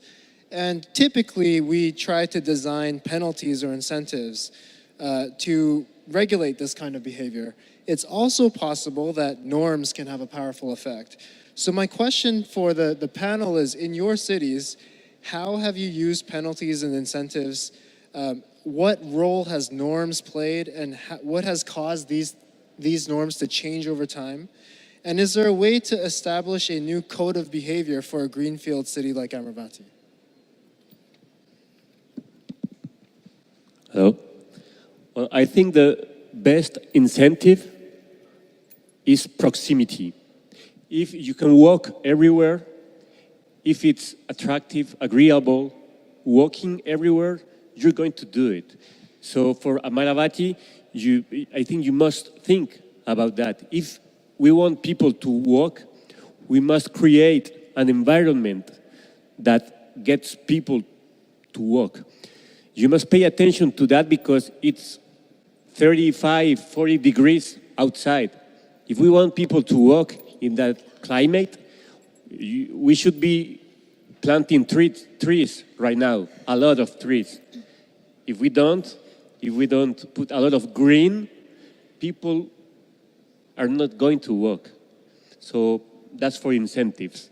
I let the penalties to the other panelists. Mayor, anything to add to that? Yes, well, penalties are always useful, of course, but they are very controversial as well. So I think positive incentives are more useful than penalties in the long term. And I want to come back to soil.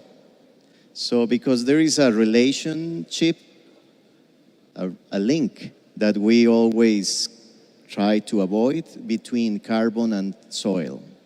So the problem is not the carbon, but where the carbon is. And carbon should be in the soil and should be kept there. But we need to treat the soil in a different way in order for the soil to keep the carbon there.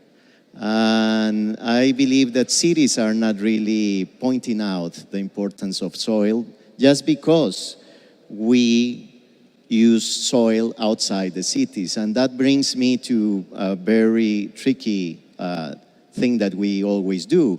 That is that we measure our sustainability within our perimeter, but not the effects of what we do by consuming in the city elsewhere. So we have to remeasure the way we are living, and we should stop doing that trick, because as I said before, a happy city, and I may say a smart city, and also a good city, is that city that we have not really built yet, and is the city that will be add value to the planet instead of subtracting value to the planet. And we have to think, when we build a new city, we shouldn't look to other cities, but to natural processes. And the natural process that we should be taking in account is the process of pollination, because that is the cheapest way to improve a city, is to give room to native bees, to butterflies and hummingbirds, and not only think about human beings. Great. Thank you very much. I think we're all out of time. Thanks, everyone, for attending the session. Thank you. And what a beautiful answer to end the panel session with. Your answer, the last line about building a city for the hummingbirds and the butterflies. A beautiful way to end this panel. Thank you very much to all our panelists. Mr. JSRK Shastri will felicitate our panelists. Starting with the moderator, Mr. Ken Lee, Executive Director, Energy Policy Institute, India, University of Chicago.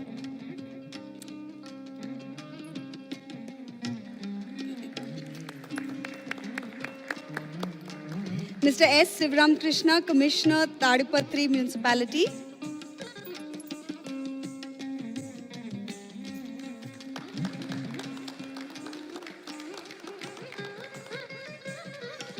Mr. M. Anand, Principal Councillor, CII, IGBC.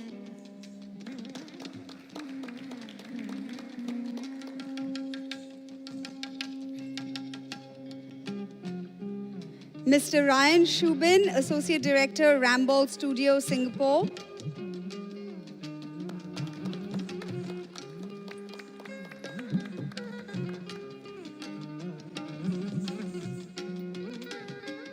We do have enough time to clap, just by the way. Dr. Ganesh Babu, Head Infrastructure Development Corporation, Amaravati.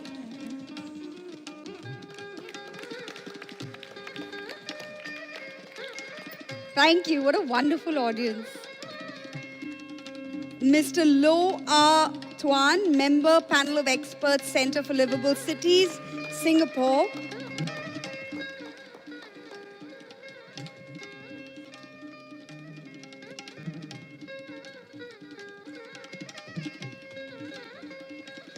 Mr. Daniel Carvalho, City Councillor, Medellin, Colombia.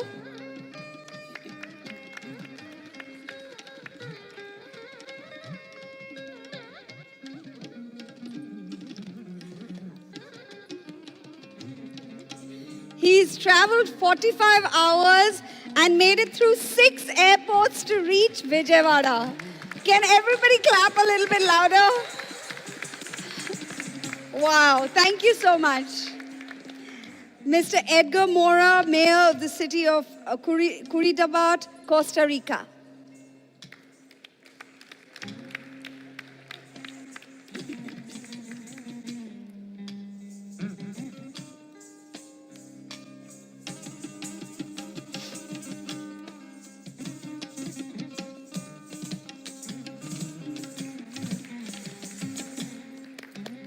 Thank you, gentlemen of the panel.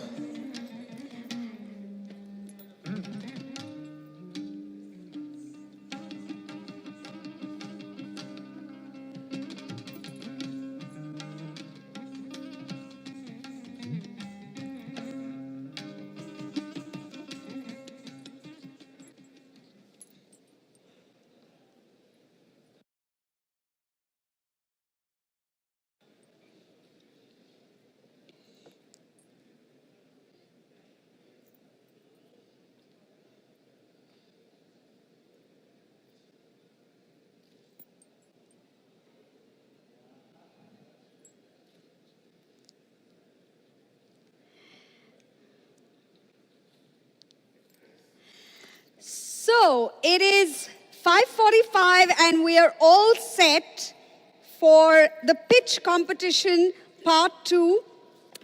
The last 6 finalists present their pitches to the grand jury and audience. Innovating for Happiness pitch competition on urban innovation is the upcoming session, which will be moderated by Mr. Kunal Walia, partner, associate partner Dalberg, who also moderated the pitch session in the morning. Kunal, my pleasure to welcome you back on stage. All the very best to the participants of the pitch competition. Thank you so much for that introduction again. I have to apologize to the jury members and the participants. We're running slightly late, but we should be able to cover up on time. For those of you who did not attend part 1 of the pitch competition, we did have an extremely engaging pitch competition where 6 teams presented early in the afternoon today. It was engaging because the number of question and answers that were asked by the jury members and the quality of those questions was quite high, was quite engaging, and therefore the pitch competition went off quite well. And then we would now move into the second part of the pitch where the next 6 teams will be presenting. Now this is particularly interesting because we have quite a global group of people presenting now. We have teams presenting from Hong Kong, from Nigeria, from Finland, and from Spain as part of the 6 teams. So we're quite excited about that. Before we move into the pitch competition, I'd like to reintroduce the jury members. We have an esteemed jury from different parts of different stakeholders that are involved in city building. We have some people from the different parts of the government. We have certain investors. We also have folks from the private sector, as well as different think tanks. I'll take a minute to reintroduce the jury. Okay, while the jury is still assembling, maybe what I can do is go through some of the ground rules first of the pitch competition. So just to recap, we will have 6 teams presenting, and each team will be allowed 8 minutes for their presentations. In 6 minutes, there will be a buzzer that definitely cannot be missed, and at 8 minutes, there will be a hard stop.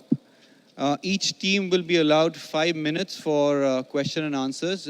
We hope to do about 3 to 4 questions from the jury.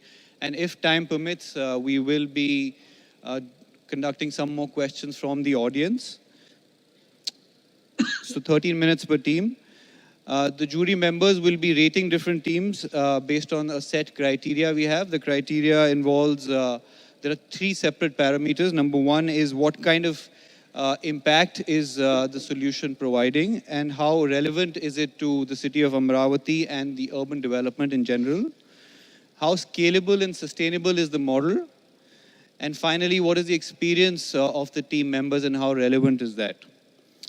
At the end of the 12 presentations, we will have 5 winners, and there is a lot at stake for the winners. In terms of what the awards are, we have cash prizes from Omidyar Network that will be given to the top 5 winners. We have, for all of the top 5 winners, an opportunity to present to the Honorable Chief Minister. MOUs will be signed by each entity with the APCRDA. So they actually have an opportunity to take their ideas forward and implement them in the context of Amaravati. The number 1 team will have an opportunity to present at the World City Summit in Singapore. And there will be strategy mentorship from the Dalberg strategy team as well. And finally, all the finalists will get direct entry into the semi-finals for the Civic Tech Acceleration Program from Village Capital in collaboration with Omidyar Network. An introduction to the jury again. We have Ashwin Mahesh, founder, Map Unity. We have Ashwin Raghuraman, co-founder and partner, Bharat Innovation Fund. We have Bharat Vishwarai, Director Investments, Omidyar Network. We have Dr. O.P. Agarwal, India CEO, World Resources Institute. Dr. Ramakrishna, CEO, Ftronic Systems. Mr. Lowe, Member, Panel of Experts, Center for Livable Cities. Mr. Lowe, I'd like to apologize for getting your designation wrong last time. We have Professor V. Valla Kumari, CEO, AP Innovation Society. She might be joining a little late. We might also have Vipul Kumar, Country Director, Innovent India, for some time as part of the panel. So can we have a round of applause for the jury members, please?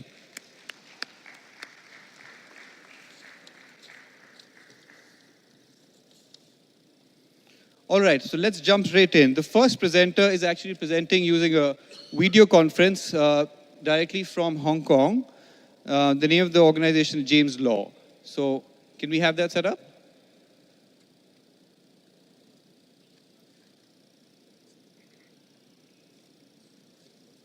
James, you are now live. Can you please start your presentation? Hello, everyone. My name is James Law, and I'm calling you from Hong Kong. My project that I want to pitch to you today is called the OPOD, Making Cities Affordable. The reason why I want to do this project is that many of the modern cities that we see today seem very successful, but in fact, they are alienating a lot of people. The wealth gap and the well-being of people are being affected. Here in my hometown of Hong Kong, we are facing a problem where it is becoming so expensive, families are entirely having to live in very squalid, small spaces. And this has led to a degree of poverty out of even the middle classes. Here you see a young person having to live in less than 100 square feet of space, his entire life savings going to a very, very small, very unlivable space. How are we going to make a happy city when we have this kind of situation? So my inspiration came one day when I saw concrete water pipes at a construction site. These water pipes are surplus to their needs, and they're mass manufactured in huge quantities around the world. I want to convert these water pipes into affordable, small, micro living homes for people. And each pipe can make a small home that is very safe, very well designed, and can be portable and very cheaply rented to people around the world in the cities. Now, this is just the animation, but in fact, I have made the real one, which looks like this. So this is the real OPOD that has been constructed here in Hong Kong. And it's a two-tube combination home that creates a 100 square foot space that is really, really a wonderful place to give to the homeless and to give to the people who cannot afford to live in a home. We plan to rent these at a kind of subsidized rate of less than 200 US dollars a month so that people can have a home to themselves. And I'd like to take you inside one of these OPODs. Inside, they're rather nice. Inside a very safe enclosure of a concrete water pipe, you can have a living area, which has a sofa bed that folds out, as well as having bathroom and kitchen facilities at the back. All of this compacted within 100 square feet. And we can make a house like this for less than 10,000 US dollars. And if we make it en masse around the world for every city, we can make it for even cheaper. The plan now is to make this into a truly interesting city intervention. We plan to stack up these tubes to create very fast transient housing for people who need housing but cannot afford it. We can stack these up and create communities very, very quickly. In fact, this is a design that we are now building in Hong Kong, which is 100 units that can be built in less than 3 months. And this kind of housing is a new kind of housing that every city will be needing very soon. It has to be very low cost, has to be mobile, has to be transient, has to be affordable. And we need to use a kind of innovation and creative approach by using existing water pipes to create such a kind of development. This is entirely scalable as well. So what we plan to do here in Hong Kong is that we are going to be placing them under many of the freeway flyovers, which is actually leftover land that is often wasted inside the city. By placing them under the flyovers, we can create some 60,000 concrete OPOD units for Hong Kong in less than 6 months. And this is faster and cheaper than any other way in which we can build housing for people. We can also make use of all of those leftover spaces that are often wasted inside the city, in spaces between buildings that are often just left there. So why don't we occupy that space in a very, very fast time and give people space to live? In fact, I think there's huge potential for taking this kind of OPOD concrete tube housing to everywhere around the world, dealing with poverty, dealing with homelessness, dealing with transient housing. And we have already gotten a lot of press. As of last week, we were on the cover of the New York Times newspaper, and we've also been featured in much of the mainstream Indian press as well as on CNN, BBC, and most of the design and real estate press on the internet around the world. So we know that this project is significant and it touches a nerve on people around the world with a need for housing. So the objective is to build a new kind of architecture that creates a happy community for the future. the young children you see in this photo, they are going to be living in an increasingly expensive and difficult world of our cities. How are we going to prepare them to have a good life if we cannot provide proper housing for them? So this is my pitch. Support me in creating the OPOD as a global enterprise where we can share this open source design with the rest of the world and apply it to every situation where there is suffering in the city. Thank you very much. Thank you. That was an interesting concept, a very innovative concept. I'm sure the jury members have some questions around that.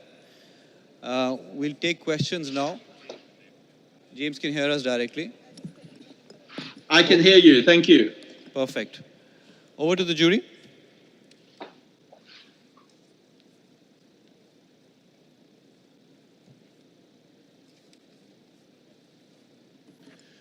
While the jury does sort of prepare their questions, James, maybe I can start with a quick question. Can you hear me clearly? Sure. Yeah, so... I can hear you, yes. Perfect. The question is, how do you look at applying this concept in a greenfield city like Amaravati? What needs to really fall into place? What kind of partnerships would you need to develop, and what would you really need from the local government in this case? If you could talk about that a little bit. Sure. We normally need three kinds of partners. We need one partner who can support us with land. We need space to put these concrete tubes. The second kind of partner we need is an operator, normally a social enterprise, able to gather and manage and bring together the people in need that can rent into this space. And then the third partner that we need are construction companies and material suppliers who are willing to support us with very low-cost spare concrete pipe and construction material. And just by putting these three together, we can build these communities very, very quickly. Thank you. What is the advantage of round instead of square? So could you repeat that? What is the advantage of going round instead of square? Yes, that's a very good question. These concrete pipes are actually standard water concrete pipes, mass manufactured everywhere around the world. These concrete pipes are normally used underground for stormwater drainage. We are just reusing them in a different way. So what we are saying is the circular shape is really an upcycling of an existing kind of construction element. And they're not perfect for a building, but they're very fast and they're very cheap. And they come out of these factories very, very fast rate. So we're not making a customized building. We're basically using circular water pipe. Now, circular water pipe also is very strong. They can be stacked on top of each other without additional structure. And also, they are very great for thermal insulation and also very safe in fire because of the thickness of the concrete. Thank you. What would be the cost of these? And secondly, given the fact that it's concrete, what's the weather like inside? Must be getting very warm in a hot place like this. Okay, so the cost is for less than $10,000, we can build an entire house like this. And this house is fully equipped with air conditioning, all of the furnishings, toilet, shower, bathroom, furniture, lighting, and even the transportation of the house is covered. In terms of thermal comfort, it is actually very good because it has 200 millimeters of concrete on all of the shell of the house. It's very good at shielding the heat in the summer or keeping the warmth in the winter. And the house is designed with cross ventilation at the front and at the back so that we are able to let the air travel through during the temperate times. We're trying to create a very sustainable, comfortable, low-cost house which is very safe. And it just turns out that water pipe is actually perfect for this kind of solution. Can I ask a question? Yes, please. It's a very interesting idea. Absolutely, I think, suitable for congested city where space is a constraint. You got nowhere to go.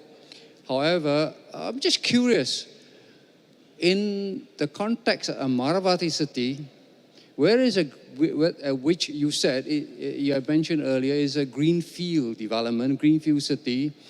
And with proper master planning, with proper land use planning, I just wonder whether or not do you really need it?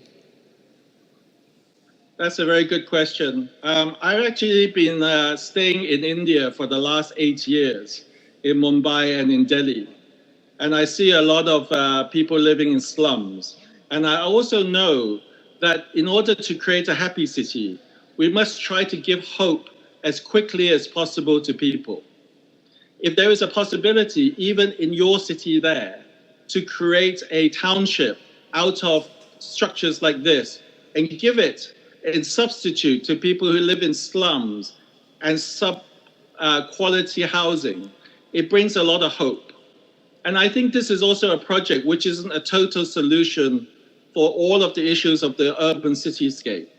But what it does, it brings a lot of novelty and optimism to people, especially to young people.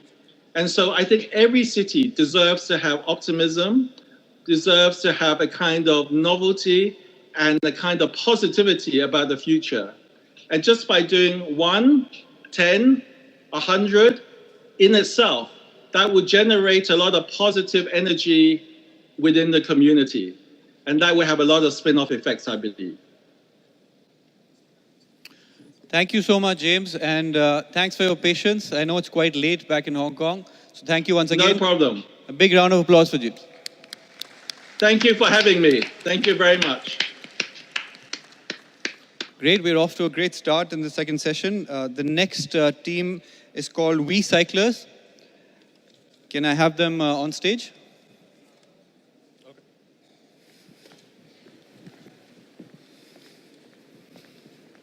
Hello. Hello, friends. My name is Ayush. I work with We Cyclers in Nigeria. And today I'm going to present the solution that we have. So We Cyclers is basically a social organization which helps in building clean and healthy environments in societies. We strive to create waste-free and pollution-free ecosystems in cities. Okay.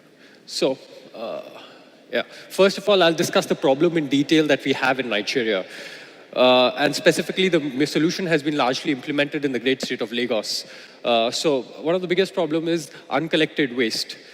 And uncollected waste is dumped by people across in the streams, in the water streams, or in different streets, or they end up burning the waste, or sometimes there is completely unreliable collection on the part of the government agencies, which causes dirty communities, pollutions, diseases like malaria, and a lot of expenditure as well in the whole process. Streets like these, are pretty common in Nigeria and different parts of Africa as well, at different times of the year. So before I proceed ahead, I just wanted to discuss a few facts as well. There is a clear lack of infrastructure with respect to recycling of waste at a very large scale. Under less than 15% of waste is recycled at all. The quality of waste that is even collected is very low. When I say quality, I basically mean, both organic and inorganic waste are collected together. So it creates a huge problem from a recycling standpoint. And government is spending a lot of money on the whole initiative, but results are not coming because the behavioral change is not happening. Yeah. So now I'll just briefly discuss the solution that we have tried to implement over the last 4 years, right? So we have created an application, which this is a smartphone application, but this application, we have even a solution which can work on an analog phone as well. Here, all you need to do is just you need to subscribe to the app, download the app, register yourself as a user, and then on every household or every business can simply pin down their location, and a person can come and pick up the waste and then send it to the recycling dump and make sure that the waste is recycled. Most of our waste is largely inorganic in nature, plastics and aluminum cans. Now, let me just briefly discuss, how the solution works in further detail. First, an organization has to register on the platform. You can do it via phone, smartphone, or for an analog platform, you need to just submit a form to us, physical paper form, and then we'll create a account for you on the platform. All you need to do is give us a call or just notify us via the app. A pickup is scheduled, and then the recyclables are weighed by the agent. And then every user gets a notification about how much waste has been collected. It gets sorted at the hub. And the last, but certainly the most important part there, where we have added a layer of vouchers or redeemable points for all our subscribers, where we give them certain gifts at the end of the whole process when they collect certain points. This is the model. We have these tricycles, these vans, these motorized vehicles, where via which we collect all these household waste from the households, and then it is segregated at the recyclers hub, and then the subscribers get these redeemable points. Now, somebody may ask the question, that why are we doing this logistical challenge? One of my colleagues earlier presented as well a solution via which you can do all the recycling without this logistics challenges. But that is valid largely for an organic setup. But this works for an inorganic setup as well, where you cannot recycle plastic under your home as well. So this logistical challenge helps there. Now, some of the results that we have seen in the last 4 years, right? We have created environments which are clean. Simultaneously, we have also created more than 150 jobs in the process who are directly employed to us or are working with us via our franchisees. We have reached to close to 15,000 plus households across Lagos. More than 60,000 beneficiaries are currently using the platform as we speak, and 3,000 tons of plastic has been recycled in the last 4 years. This is the interesting model via which we are trying to incentivize people. In Nigeria, the problem is not everybody is inclined towards the whole idea of recycling. So we need to provide some form of gifts to our subscribers, which are mostly people from low and middle income groups. So this helped them nudge towards the right direction from a behavioral economic standpoint. And now they are continuous participants on our platform. Since some of our investors is also sitting here, I would also like to share our vision for the future. So currently we are working via an app model. Now we are also introducing smart bins as well, via which a direct notification can go to our recyclers collectors without actually anybody even notifying via an app or dialing a phone number. And now we are going even deeper into lower income communities as well to serve our customers there. Some of the trends in recycling in Lagos.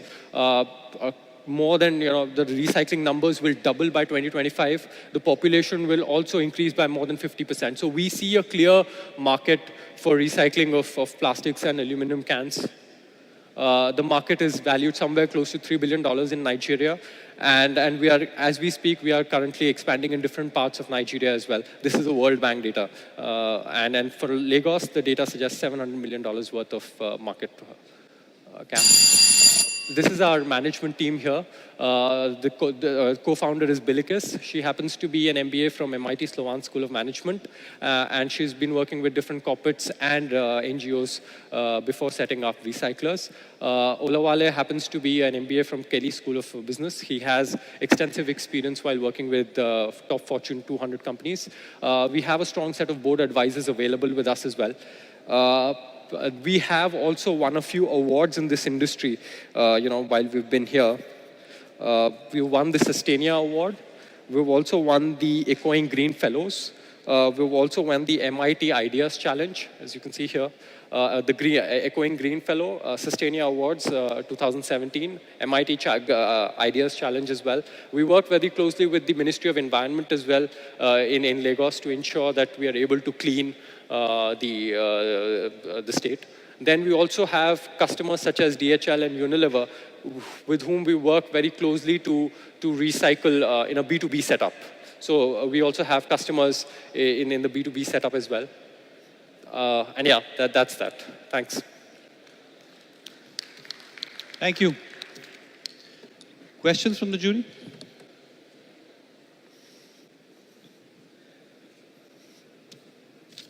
Thank you very much. It's a very interesting project.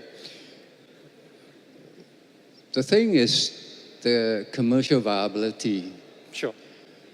You have residents, households, have this mentality, would develop this mentality that the waste, I get somebody, a company I collected, I get a reward. Now, when the company is not doing well, because the waste you collected is not suitable for recycling, or the recycled product, the price has gone down, for whatever reason, the company is not doing well, what will happen is that you either reduce the amount of reward or you knock out the reward. What will happen is that then you will not have these householders calling up to collect their waste for recycling. This is not as serious as this mentality. Waste is something you produce.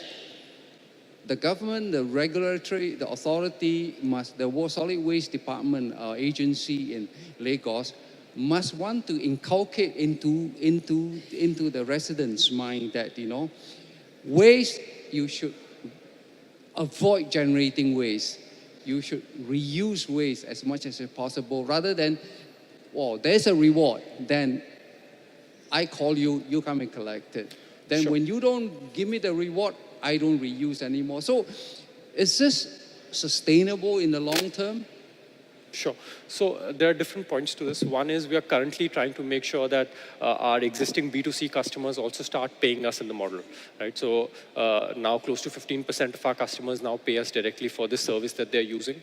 That is one. Second is we are also trying to inhibit a culture where we try to portray the 3 R's, you know, recycle, reduce, and repair. So we're trying to make sure that, you know, the culture of incentives also slightly goes away.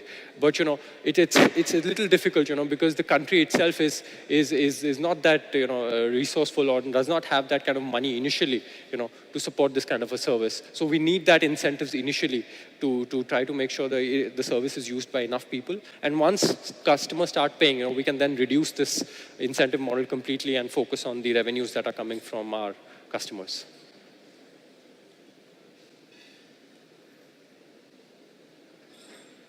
Do we have any other questions from the jury? I'm going to open it up to the audience if there are any questions.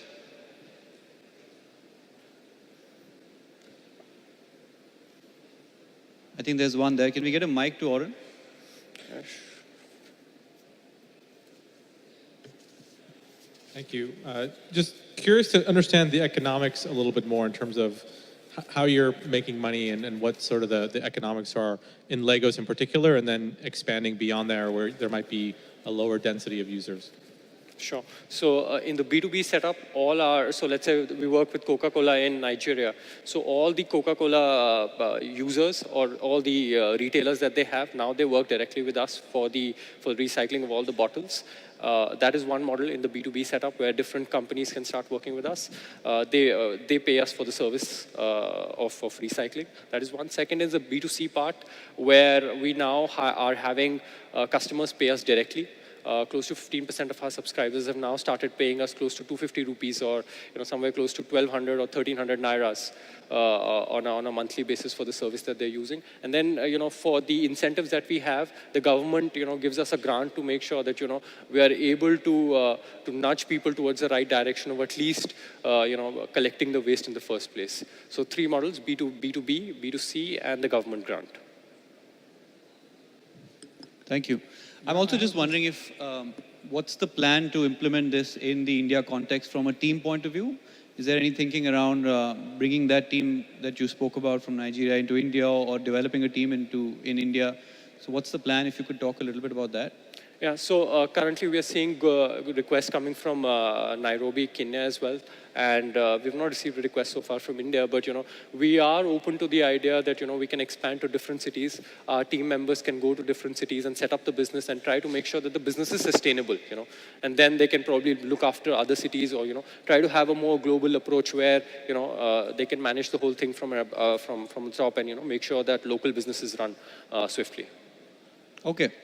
Thank you so much. Thanks. Round of applause. So the third presenter for the second session is a company called Citizen Engage. Can I have them on stage now?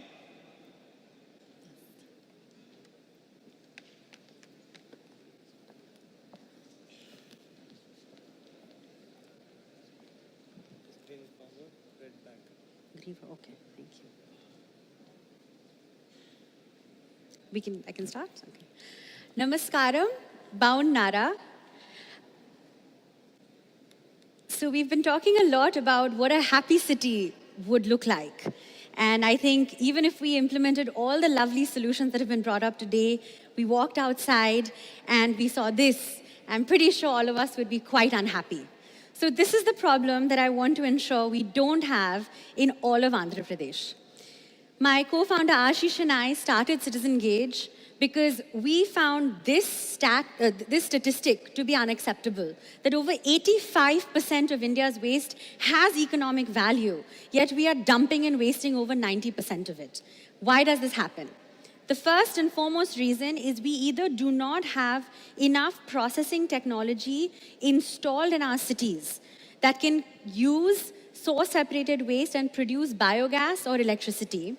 In some cases, we have waste-to-energy technology, in many cases that we have imported. For example, in Bangalore, we just approved a company coming in and installing a 7-megawatt plant at a 470 crore cost, which basically equates to 1 megawatt hour, requiring almost 86 tons of waste and a 67 crore investment. We can produce that same 1 megawatt hour per day at a capital cost of 7 CR, processing 3 tons of waste per day. The second big issue is really about, we have source aggregation laws in place, but how do you get source separation to actually happen? How do you know who is producing what? What is the quality of the waste? How do you manage that behavior? Related to this is you cannot today manage operations in real time where usable waste streams are getting to the locations that can use them, and you're monitoring this in real time. That's not happening. The cost of this is basically about 20 lakhs to 40 lakhs of economic value per year per ton that we're not able to tap. Citizen Engage addresses this by having built the world's first waste-to-resource grid. How this works is, in the first phase, we create engagement through waste metering that tells us the type, quantity, and quality of waste located in every building. Doesn't matter if it's your chai wala next door, a restaurant, a large gated community, we will engage them to actually produce segregation at source in a reliable fashion. Once they do this, we have IoT and mobile applications to track the transfer of every stream. Now, this is important. Some of my colleagues here have presented, particularly for food waste or dry waste. We believe in providing a sustainable solution for every stream, every kg of waste that any of our customers produce. That transfer, managed in real time, comes into decentralized processing plants that we can either install or tap whatever existing capacity is there and feed it up to full utilization, which is not happening in any city right now. The biogas plant produces about 65 kg of gas, which is LPG equivalent, per ton of waste. And the installation that we want to do for the electricity generation plant is 10 tons, which produces 4 megawatt hours per day. The last piece of this is actually for the dry waste, where we have the informal sector plugged in completely. We can get into details about this in the Q&A, but eventually we essentially have virtual warehousing that is enabled by IoT so that we can create the first online marketplace for scrap that connects up with industry that can use recyclable raw material. This is actually what the electricity generation plant looks like, and I want you to have a close look because it only requires 50 square meters of space to produce 4 megawatt hour per day. And it is in these shipping containers, so it's completely modular. We are therefore able to, and this is actually designed in Germany, so it meets European emission standards as well. And this is actually the first instance where we were able to say, you know what, we've been successful. And that is because we were able to light up an entire park in Bangalore with food waste from restaurants in the neighborhood. And I think this is when everybody started believing an alternative is possible. So to date, we have been able to, I'll actually get into that on the next slide, but to date, 100% of our customers' waste is tracked, and over 86% of their waste is completely recycled. And we manage over 35 tons every single day in Bangalore with this model. So over the past 2.5 years, we've been able to divert over 25,000 tons from landfills. We have started recycling programs for over 300 businesses from scratch. We have actually engaged over 40,000 citizens in participating rather than just talking about circular economy concepts. And every quarter, these customers divert over 500 tons of CO2 emissions, and we have produced over 1 million kg of biogas from food waste to date. How do we make money? We actually have 4 revenue streams. The first one alone is getting us to sustainability in a single city, which is subscription fees. Today, you're paying someone to take your waste and dump it somewhere outside of your gate. Stop paying them. Work with us. We will manage the entire supply chain for you and ensure that it's done responsibly. The second revenue stream, which comes from recyclable waste, is again the whole industrial model that I mentioned with virtual warehousing and revenues from reselling of dry waste that has value. Whatever doesn't have value gets absorbed into the electricity generation plant that consumes both biomass, which is your agricultural waste, and low-value plastics and anything that nobody has any use for. And, of course, the sales from the biogas as well. So if we only attack 10% of the food waste in this basically 50-ton model where 25 tons comes from food waste that we want to install in every city, every neighborhood in the world, if we only take 10% of that food waste and do this in India's top 15 cities, the US and Germany, we would earn across those 4 revenue streams $1.6 billion in annual revenue. How we want to expand, number one is decentralized installations where we can actually come in and put in the plants. We can also license the front end and work with existing collectors and transportation vendors, and of course with developers in doing the whole end-to-end model design and implementation. Our team actually includes myself. I went to Berkeley, studied economics, worked at MIT's Poverty Action Lab, then a think tank in DC, wrote papers for the World Bank and the IMF, before transitioning to the world's first company to produce demand response. And Ashish, my co-founder, is a mechanical and marine engineer who was with the Merchant Navy, so he's not only handled energy systems on land, but also on sea. And we just added Alvaro to our team, who used to be at the UN's Renewable Energy Agency and has worked with G60 government officials. What I'm really here to ask of the Andhra Pradesh government is, actually comes from my experience speaking to multiple environmental ministers in Germany and someone I'm very inspired by, who is President Barack Obama, who actually advised us in Delhi. We were part of the last visit. And he said, look, if you want to have civic innovation, you have to do community organizing, you have to do power analysis, and you have to find allies. And I think because of this invitation and the conversations we've been having with the Honorable CM of Andhra Pradesh, I feel like we have found that ally, and we would be thrilled to come in and install and work with you on utilizing every bit of waste that is produced in the state. Thank you so much, and I'd love to have some questions. Thank you so much for that very, very clear presentation. Open to the jury for questions. I think the jury's disappeared. Well, more than a question, I have a comment, and maybe you have some thoughts on this. Some of these things they have a certain degree of difficulty to do at the campus scale or a community scale, and they have a very different degree of difficulty when you begin to do them at the city scale. And it's not straightforward to think of the city scale intervention as just the sum of many community scale interventions. I just want to know have you thought about this? Absolutely. So you're totally right, Ashwin, because we've actually done it. So our approach has been vertical by vertical. So what we've done is we started with residential communities. They came to us first. How we serve them, and especially getting the segregation at source going, that's where you need the customization. Once it's been picked up, then essentially the operations are the same.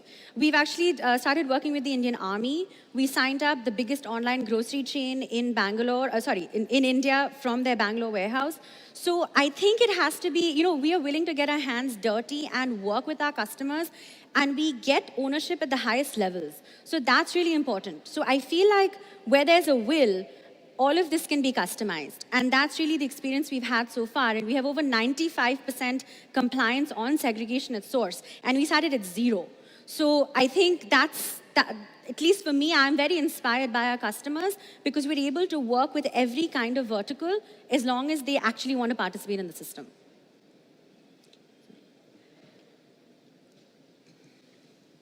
In India, although I'm not thoroughly familiar with India, but I've been coming to Andhra Pradesh for the last 2.5 years, and I observe the base for India solid waste management is fairly low.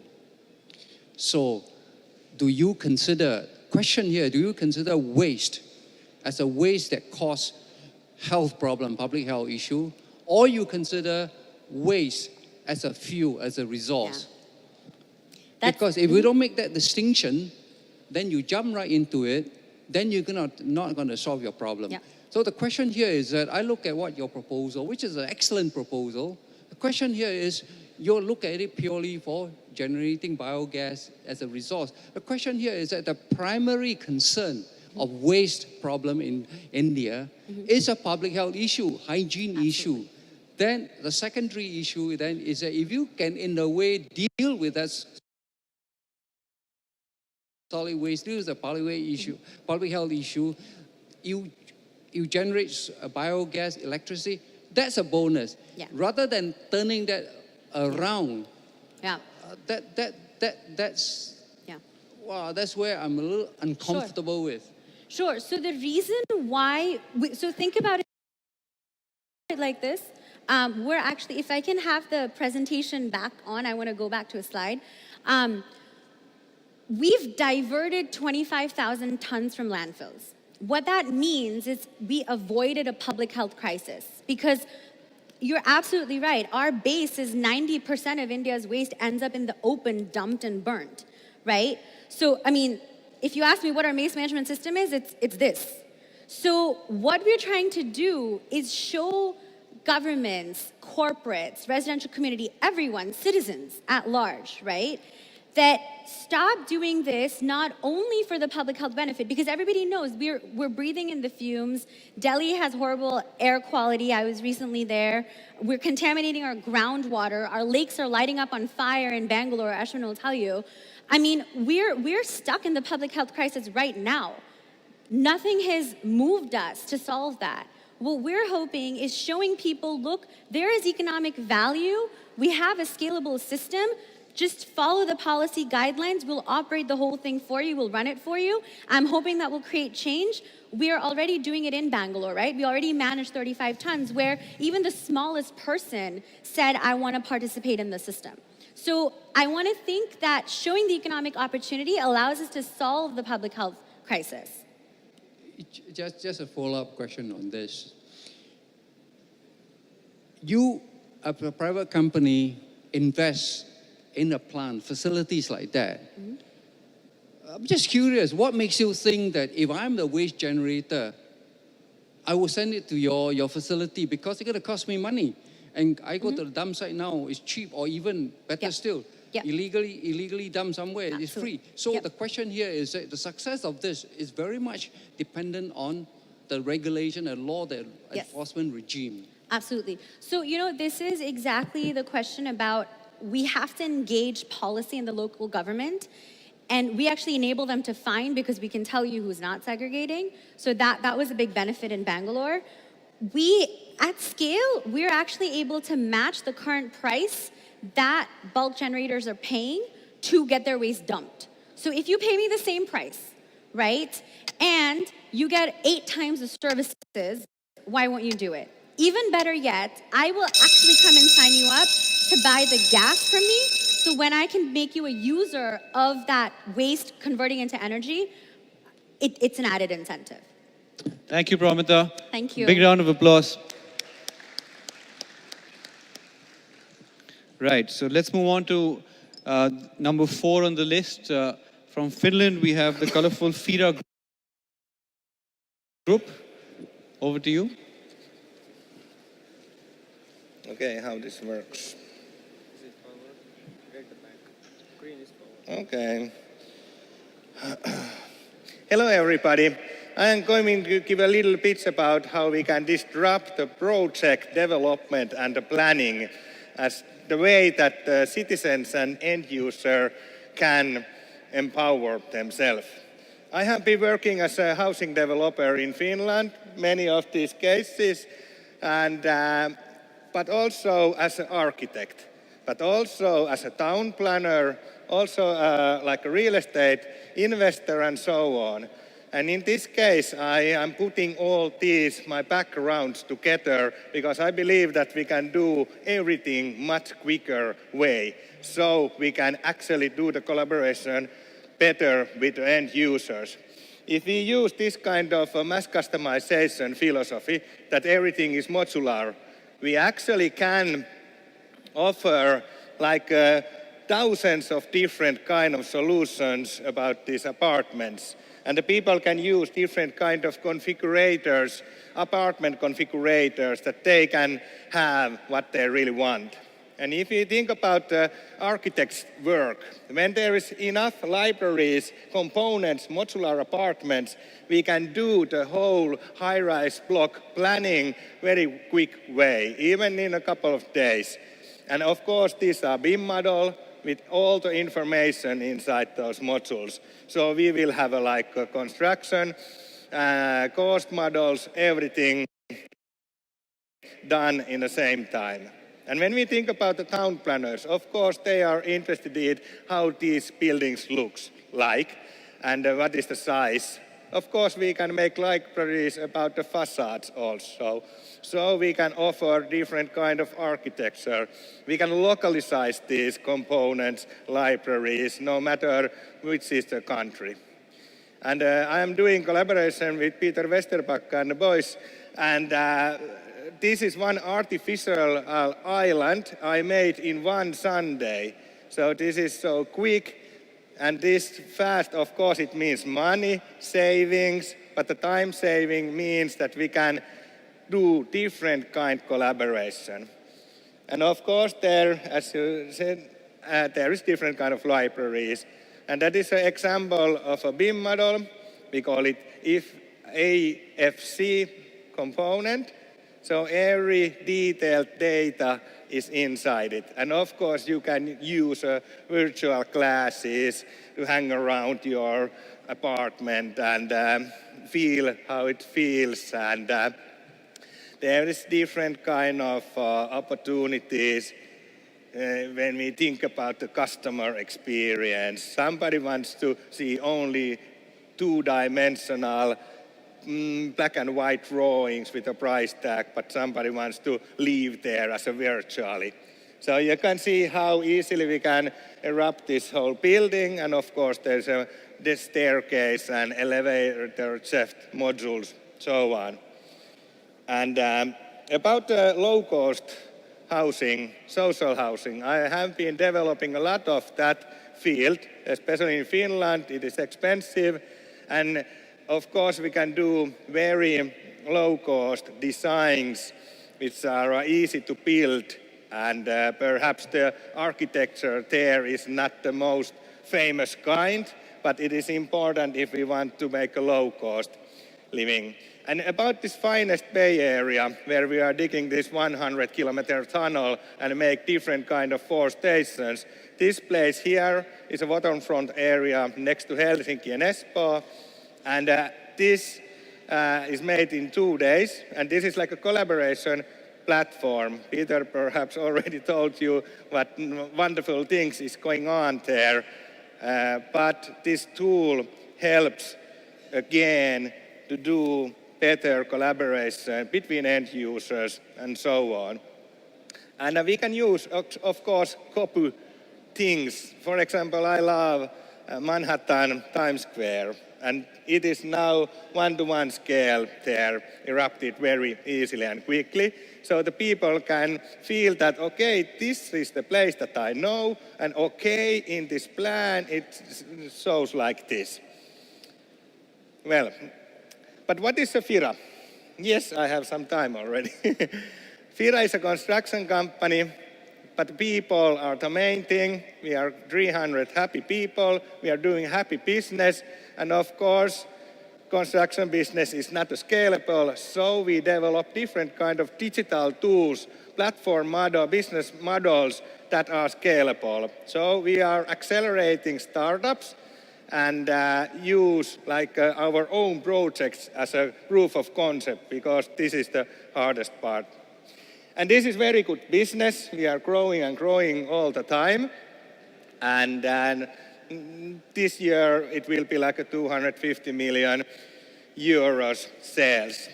And the investors typically love this because we don't have any loan and our gearing is minus 88% and so on. So we are doing something right. And I fell in love with this business, this modular business, and in MIT about 10 years ago. And it means that these libraries, the customer is a king. He will get the things that he wants to really buy. And again, low-cost design solutions. This can be the first starting point if we want to make a low-cost apartment. So this is, the sky is the limit. We can do, of course, luxurious housing with this. I skip a little bit. So again, different kind of selections, digital configurator. With this kind of approach, when there is a BIM model part, we can do apartment libraries. With that, we can do high-rise housing block libraries, and we can give the power to the people that they can configure what is the thing. And of course, this helps the modular construction. One of my companies was Neapo, and we did that kind of construction style. Of course, everything can be in the site construction too. What is the like a business idea here behind it? This takes many 100,000 euros to make and many months. With this approach, we can do the same thing in 2 days. And if we start to use algorithms, it means that this is the 2-minute process. So again, it is a good saving of time and the money. Here is actually the picture that the customer end user will be the king. And it is like a very, very draft business model. We are putting together a platform in internet where the producers, planners, and developers communities can meet and co-create value together. And I have been doing this many places in many different kind of ecosystems. And in India, we are looking for partnerships that, especially when we are developing this kind of new town areas that we are doing here. So we could be a helpful part to do everything quicker and cheaper way, and of course that the end user and the citizens will be empowered. Thank you. Thank you for that very interesting presentation. I'm sure there are some questions here. Before the questions, I'd like to also welcome Madam Valli Kumari, CEO, AP Innovation Society, who's just joined the jury. Open to the jury for questions.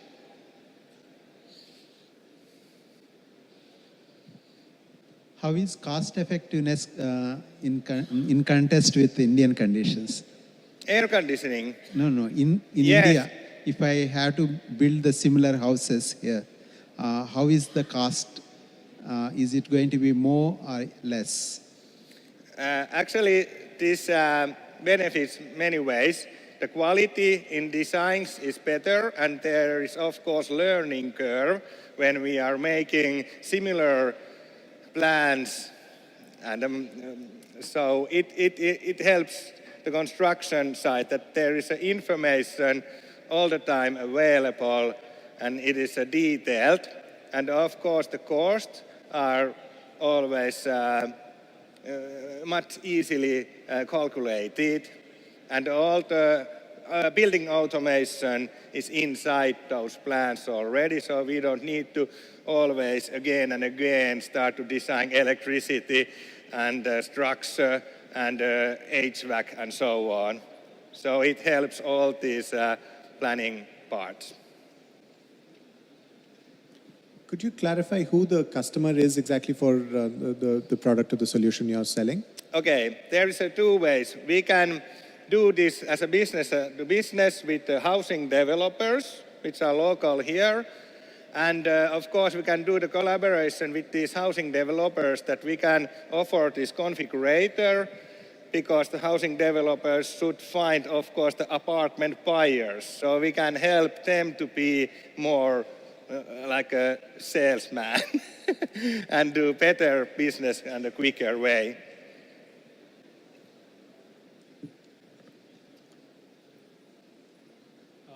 Do you have any customers as of now? I'm sorry? Have you sold this technology to someone? Actually, right now we are designing our own construction projects with this. And as I mentioned, we are using ourselves to make a proof of concepts. But I've been showing this many developers, even one in Delhi, he loved it. And, but especially in Finland, our Firas customers who want to, who need construction and design services. So they are very happy. So they can finally get the pictures right away, and especially right kind of selection of apartment size, and the best of all, the price tag. How much is this construction service in this case? So a customer already love it. Your whole model depends on already existing pipes, right? Yes, we are of course using existing building technologies and so on.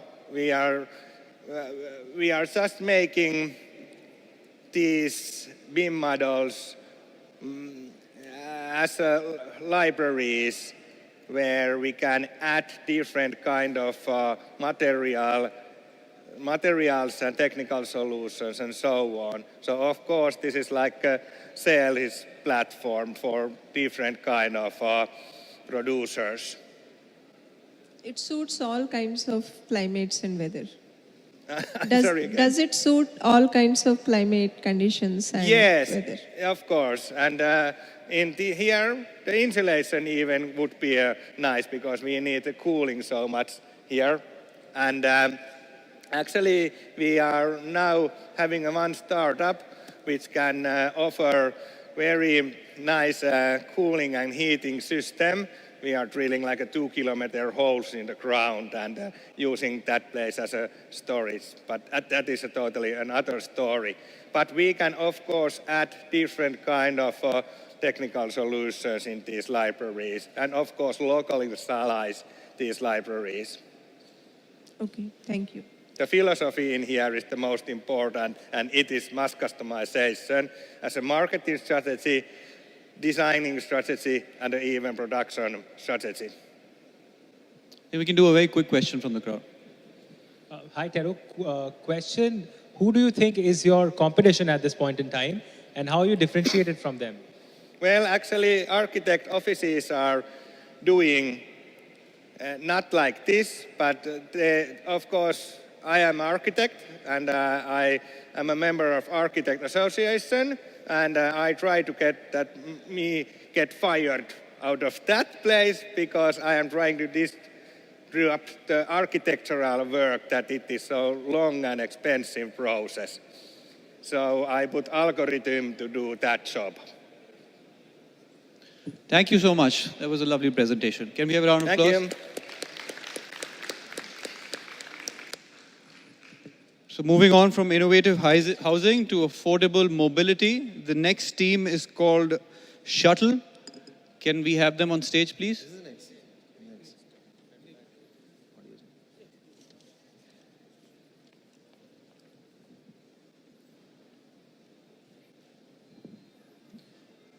Good evening, everyone. I'm Vishwas from Shuttle.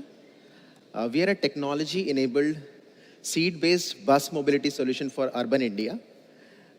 Our mission is to take the pain away from daily commute. We believe that there should be dignity in commute, and that makes citizens happy and cities happier. But let's see what is happening to our cities. This is Tokyo, Japan. The cities are growing, rapid urbanization, urban sprawl. The city horizons are expanding, and that is leading to longer distances of commute on a daily basis. This is Beijing, China. So many cars on the street. So the commute time is not just doubling, it is tripling because there is so much congestion on the road. This is New Delhi. People standing in metros, public transports are not able to get a space to sit. And there's nothing else you can do while standing. One hand is there to stay safe while standing. Probably the other hand is occupied in carrying your bag or tiffin box or something like that. And that commute time is actually locking you from doing anything else in life. This is Gurgaon. This is unsustainable. Why is this happening? Less roads, is that a problem? Probably not. More cars are the problem. Making more roads, expanding them further, is only inviting more cars on the road. And by taking car, what people are doing is taking inequitable resource on the road. They are consuming more fuel, they are taking more space, and leaving less for others. Commute in urban India is either overpriced or it is overcrowded. If I book a cab, my convenience is there, my comfort is there, but I get four extra seats along with it, which I don't need. And if I want one seat and try to go for a public transport, I don't get that seat. It is overcrowded. What do people really want? It is one person and one seat. And there is no mobility solution that exists which offers one seat to one person. And that is exactly what we are trying to solve.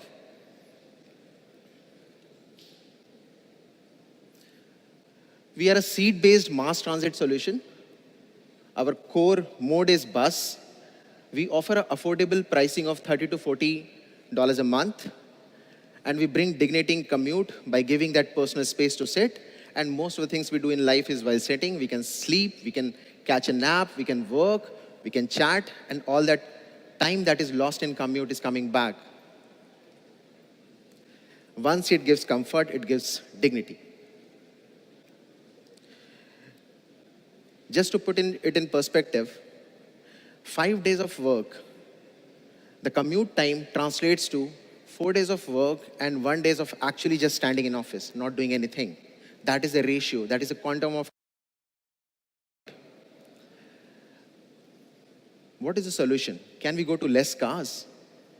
The real challenge is to induce the switch. People who are used to cab or car-based solution, how do I create a switch?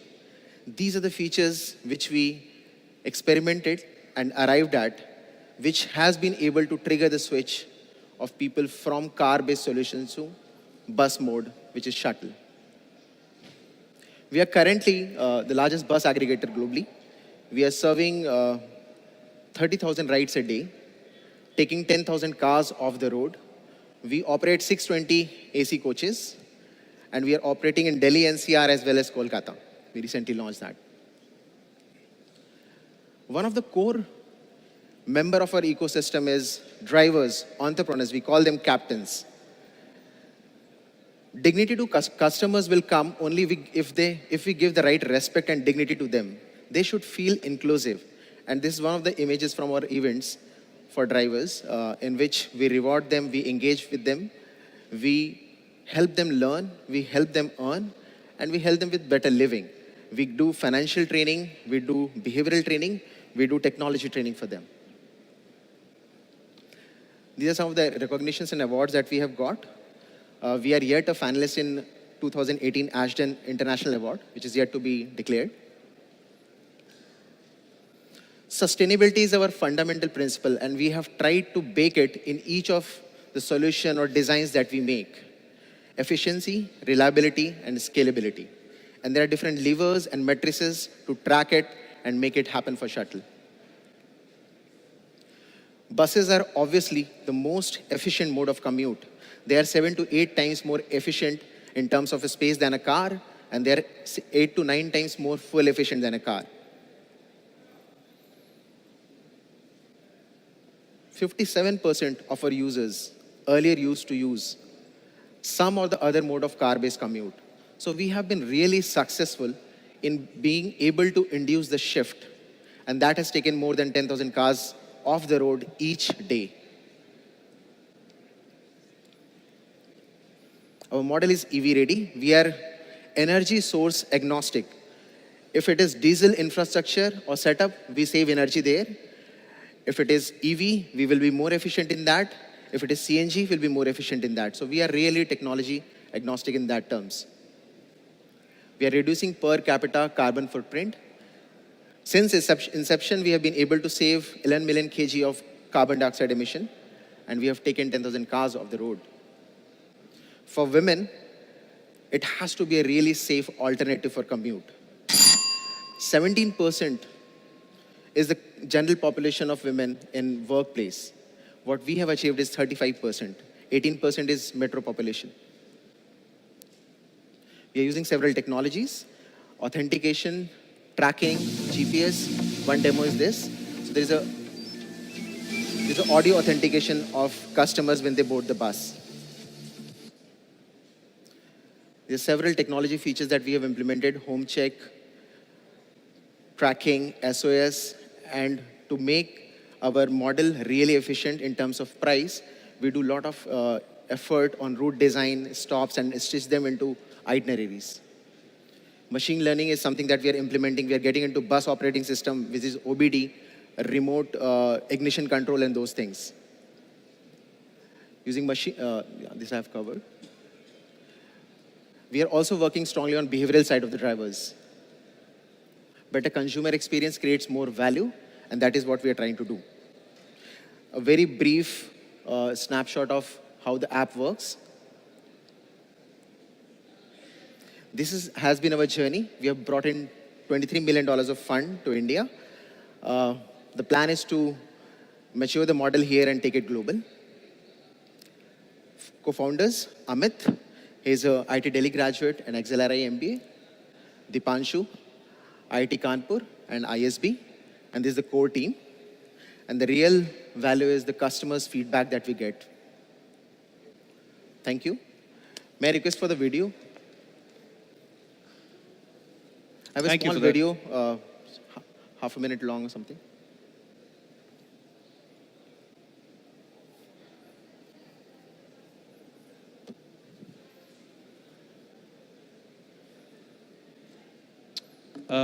I think we're out of time now. Is there a video you said? Yes, yes. I think it's a short one. We're unfortunately out of time now. We will have to stop at 8. It's a short one, actually. Okay, fine. Sorry.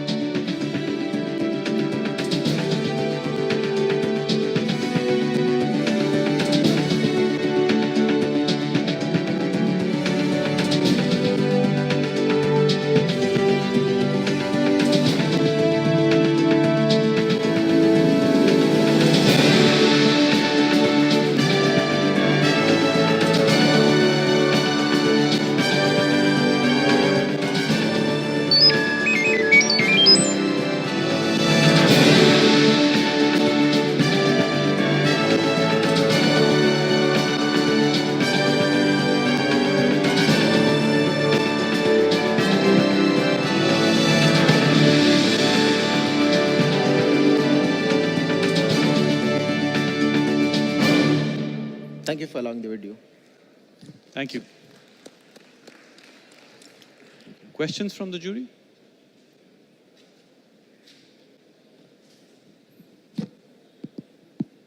Vishwas. Sir. You know, you have a mix of large buses and smaller buses.